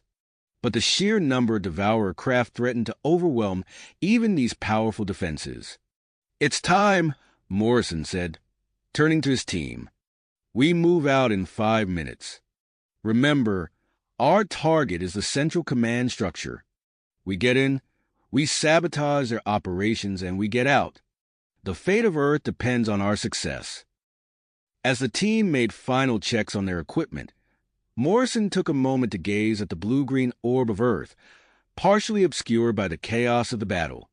He took a deep breath, steeling himself for the mission ahead. The Silent Arrow disengaged from the orbital station, its advanced cloaking technology rendering it invisible to both friendly and enemy sensors. As they accelerated towards the heart of the Devourer fleet, Morrison felt the weight of responsibility settle on his shoulders. The ship threaded its way through the debris of destroyed vessels and past battling cruisers. As they approached the massive Devourer command structure, Morrison's grip tightened on the control panel. "All hands, prepare for insertion," he ordered, his voice steady despite the tension. "We've got one shot at this. Let's make it count." The Silent Arrow maneuvered into position, ready to breach the outer hull of the alien vessel. As they prepared to make contact, Morrison allowed himself a grim smile. Whatever happened next, the Devourers were about to learn that humanity wouldn't go down without a fight. Fight! The Silent Arrow made contact with the Devourer command ship's hull, its advanced docking mechanisms engaging with a soft thud. Morrison turned to his team, his eyes scanning each face. "Remember your training. We move fast, we move silent. Let's go." As the airlock cycled, the team's personal shield generators hummed to life, creating a thin, barely visible barrier around each of them.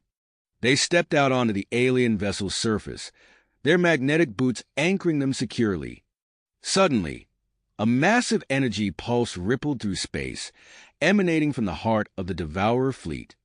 The Silent Arrow's cloaking field flickered and died. "Sir," Lieutenant Kirachin whispered urgently, "our cloaking is down. Some kind of interference from the command structure." Morrison's mind raced, assessing their options. "Change of plans. We can't risk direct approach. We'll have to go the long way." He pointed to a smaller Devourer ship nearby, its biomechanical surface pulsing with an eerie, sickly light. "That's our new landing zone. Move out." The team activated their suit thrusters, propelling themselves across the void. As they touched down on the smaller vessel, Morrison felt a chill run down his spine. The ship's surface seemed to react to their presence, tendrils of alien matter reaching out towards their boots. "Keep moving," he ordered. "We cross as many ships as we need to reach the command structure." Back on Earth, Dr. Jason Reeves stood in the control center of the Global Defense Network, his fingers flying over holographic displays. "Initiating solar system barrier now," he announced, his voice tense with concentration. Across the solar system, a network of satellites hummed to life. Energy arced between them, forming a shimmering, translucent field that encompassed the entire system. As the barrier solidified, the advance of the Devourer fleet visibly slowed. Admiral Frost's voice crackled over the comms. "Good work, Doctor. But how long can we maintain it?" Reeves wiped sweat from his brow. "Unknown, Admiral. The strain on the system is immense. We're rerouting all available power, but I can't guarantee how long it'll hold." On the lunar surface, General Marcus Steele watched as the massive railguns swiveled into position. "All batteries, prepare to fire," he commanded. "Targeting solutions locked. Fire at will." The lunar surface shook as the railguns unleashed their furious barrage. Hypersonic projectiles streaked across space, tearing through the Devourer fleet's outer defenses. Steele allowed himself a grim smile as he watched entire sections of the alien armada disintegrate. His satisfaction was short-lived. The Devourer ships quickly adapted, shifting their formation to present smaller targets and using destroyed vessels as shields. "Adjust firing solutions," Steele ordered. "Don't let them regroup."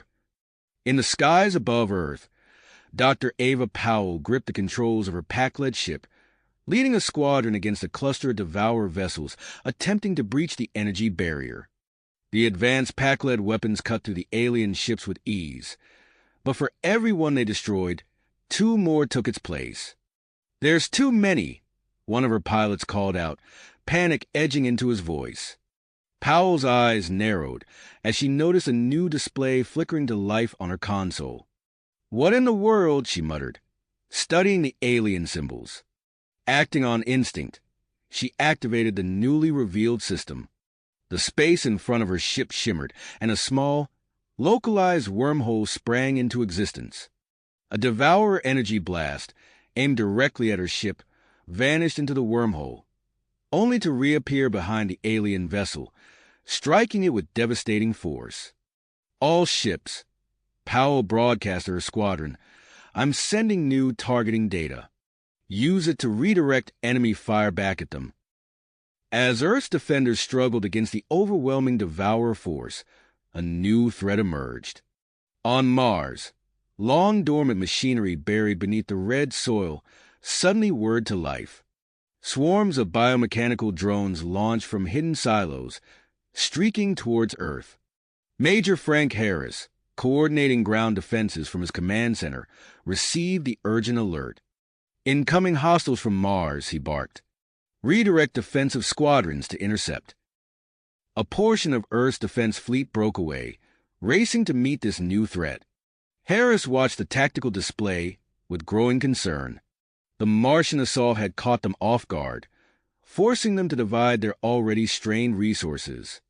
Meanwhile, Captain Morrison and his strike team continued their perilous journey across the Devourer fleet. They leapt from ship to ship, their magnetic boots and personal shields the only things keeping them alive in the vacuum of space. As they neared the massive command structure, the team encountered increasingly complex security measures. Sensor arrays swept the ship's hulls, while patrolling drones searched for any signs of intrusion. "Use the Pac-led cloaking devices," Morrison ordered as they crouched behind a protruding section of alien hull. "Short bursts only. We can't risk prolonged use with that interference field." The team activated their personal cloaks, becoming invisible just as a patrol of drones passed overhead. They moved quickly, timing their advance between sensor sweeps. Finally, they reached the outer skin of the command structure. Up close, its true nature became apparent. The surface writhed with activity, countless nodes pulsing with light and energy. "My God," Lieutenant Chun breathed. "It's not just a ship. It's alive." Morrison nodded grimly. "A living supercomputer. And we're going to shut it down." As the team prepared to breach the command structure's outer layer, the battle for Earth's survival raged across the solar system. The fate of humanity hung in the balance, with victory or extinction determined by the actions of those fighting on every front, from the surface of Earth to the heart of the Devourer fleet. Morrison's heart pounded as he led his team towards their final objective. The alien vessels beneath their feet pulsed with an unsettling rhythm, as if sensing the intruders upon their biomechanical skin. "There," Morrison whispered, pointing to a vast structure looming before them. "That's our target." The Devourer command structure dwarfed the surrounding ships, its surface a writhing mass of organic circuitry and pulsating nodes. As they approached, The team activated their personal cloaking devices, carefully timing their movements between sensor sweeps. With a series of calculated leaps, they crossed the void and landed on the outer layer of the command structure. The surface reacted to their presence, tendrils of alien matter reaching out as if to taste the air around them. Breach point located, Lieutenant Chin reported, her voice barely audible over the comm channel. Commencing entry procedure. The team worked swiftly, using modified Pac-Led tech to create an opening in the living hull. As the barrier parted, they slipped inside, finding themselves in a cavernous chamber that defied human comprehension. Countless pods lined the walls, each containing a suspended alien form. The air hummed with an otherworldly energy that set Morrison's teeth on edge. At the center of it all stood a massive crystalline structure, its surface corrupted and twisted by Devourer technology. "My God!" Morrison breathed, recognition dawning in his eyes. "It's like the Pac-Led artifact, but wrong." The crystal pulsed with malevolent energy, sending out waves that made the team's hair stand on end. Morrison felt a pull towards it, an echo of the connection he'd experienced with the original Pac-Led artifact. "Plant the charges," he ordered, his voice steady despite the growing unease in his gut. "I'm going to approach the crystal." As his team moved to set the quantum-entangled explosives, Morrison stepped towards the central crystal. With each pace, the alien energy intensified, probing at the edges of his mind. Suddenly, tendrils of crackling energy lashed out from the crystal, wrapping around Morrison's body. He gritted his teeth, fighting against the invasive force that threatened to overwhelm his consciousness. "Captain," Chun called out, raising her weapon. "Stay back." Morrison shouted, his voice strained. "Complete the mission." As the energy tendrils tightened their grip, Morrison's mind raced. He could feel the Devourer intelligence pressing against his thoughts, seeking to assimilate him into its hive mind. In that moment of desperation, he recalled the words burned into his memory by the Pac-Led artifact. "Never stop protecting the weak." The thought resonated through him, creating a bulwark against the Devourer's assault. The crystal's pulsing intensified, its corrupted surface beginning to crack and splinter. Across the solar system, the battle raged on. Dr. Petrov's voice crackled over the comms, triumphant despite the chaos. Connection established, transmitting data to Dr. Reeves now. On Earth, Dr. Reeves' fingers flew across holographic displays, reconfiguring the solar system-wide energy barrier. The shimmering field began to contract, herding the Devourer fleet towards a stabilized wormhole.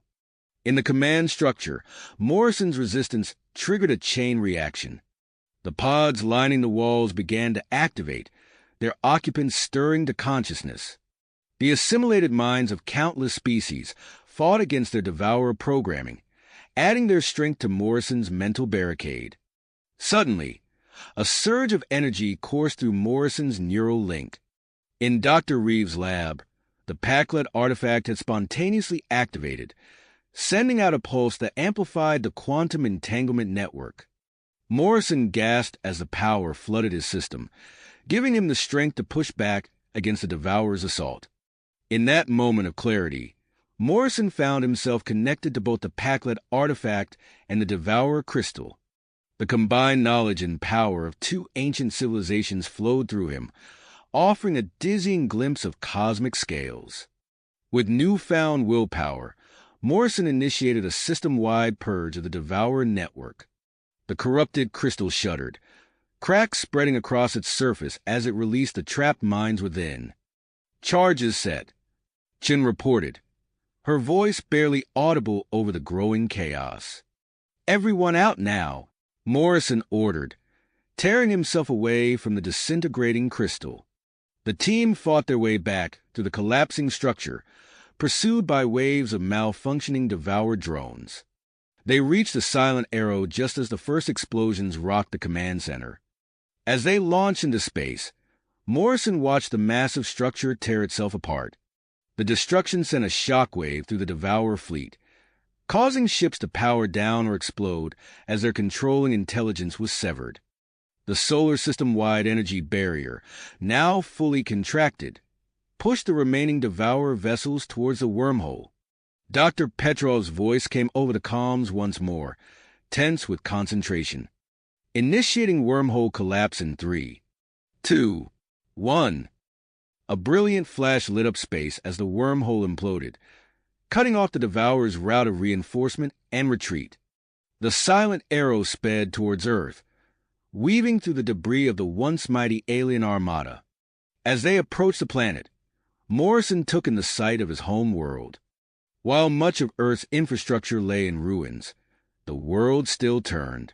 Humanity had survived, united in the face of an overwhelming threat.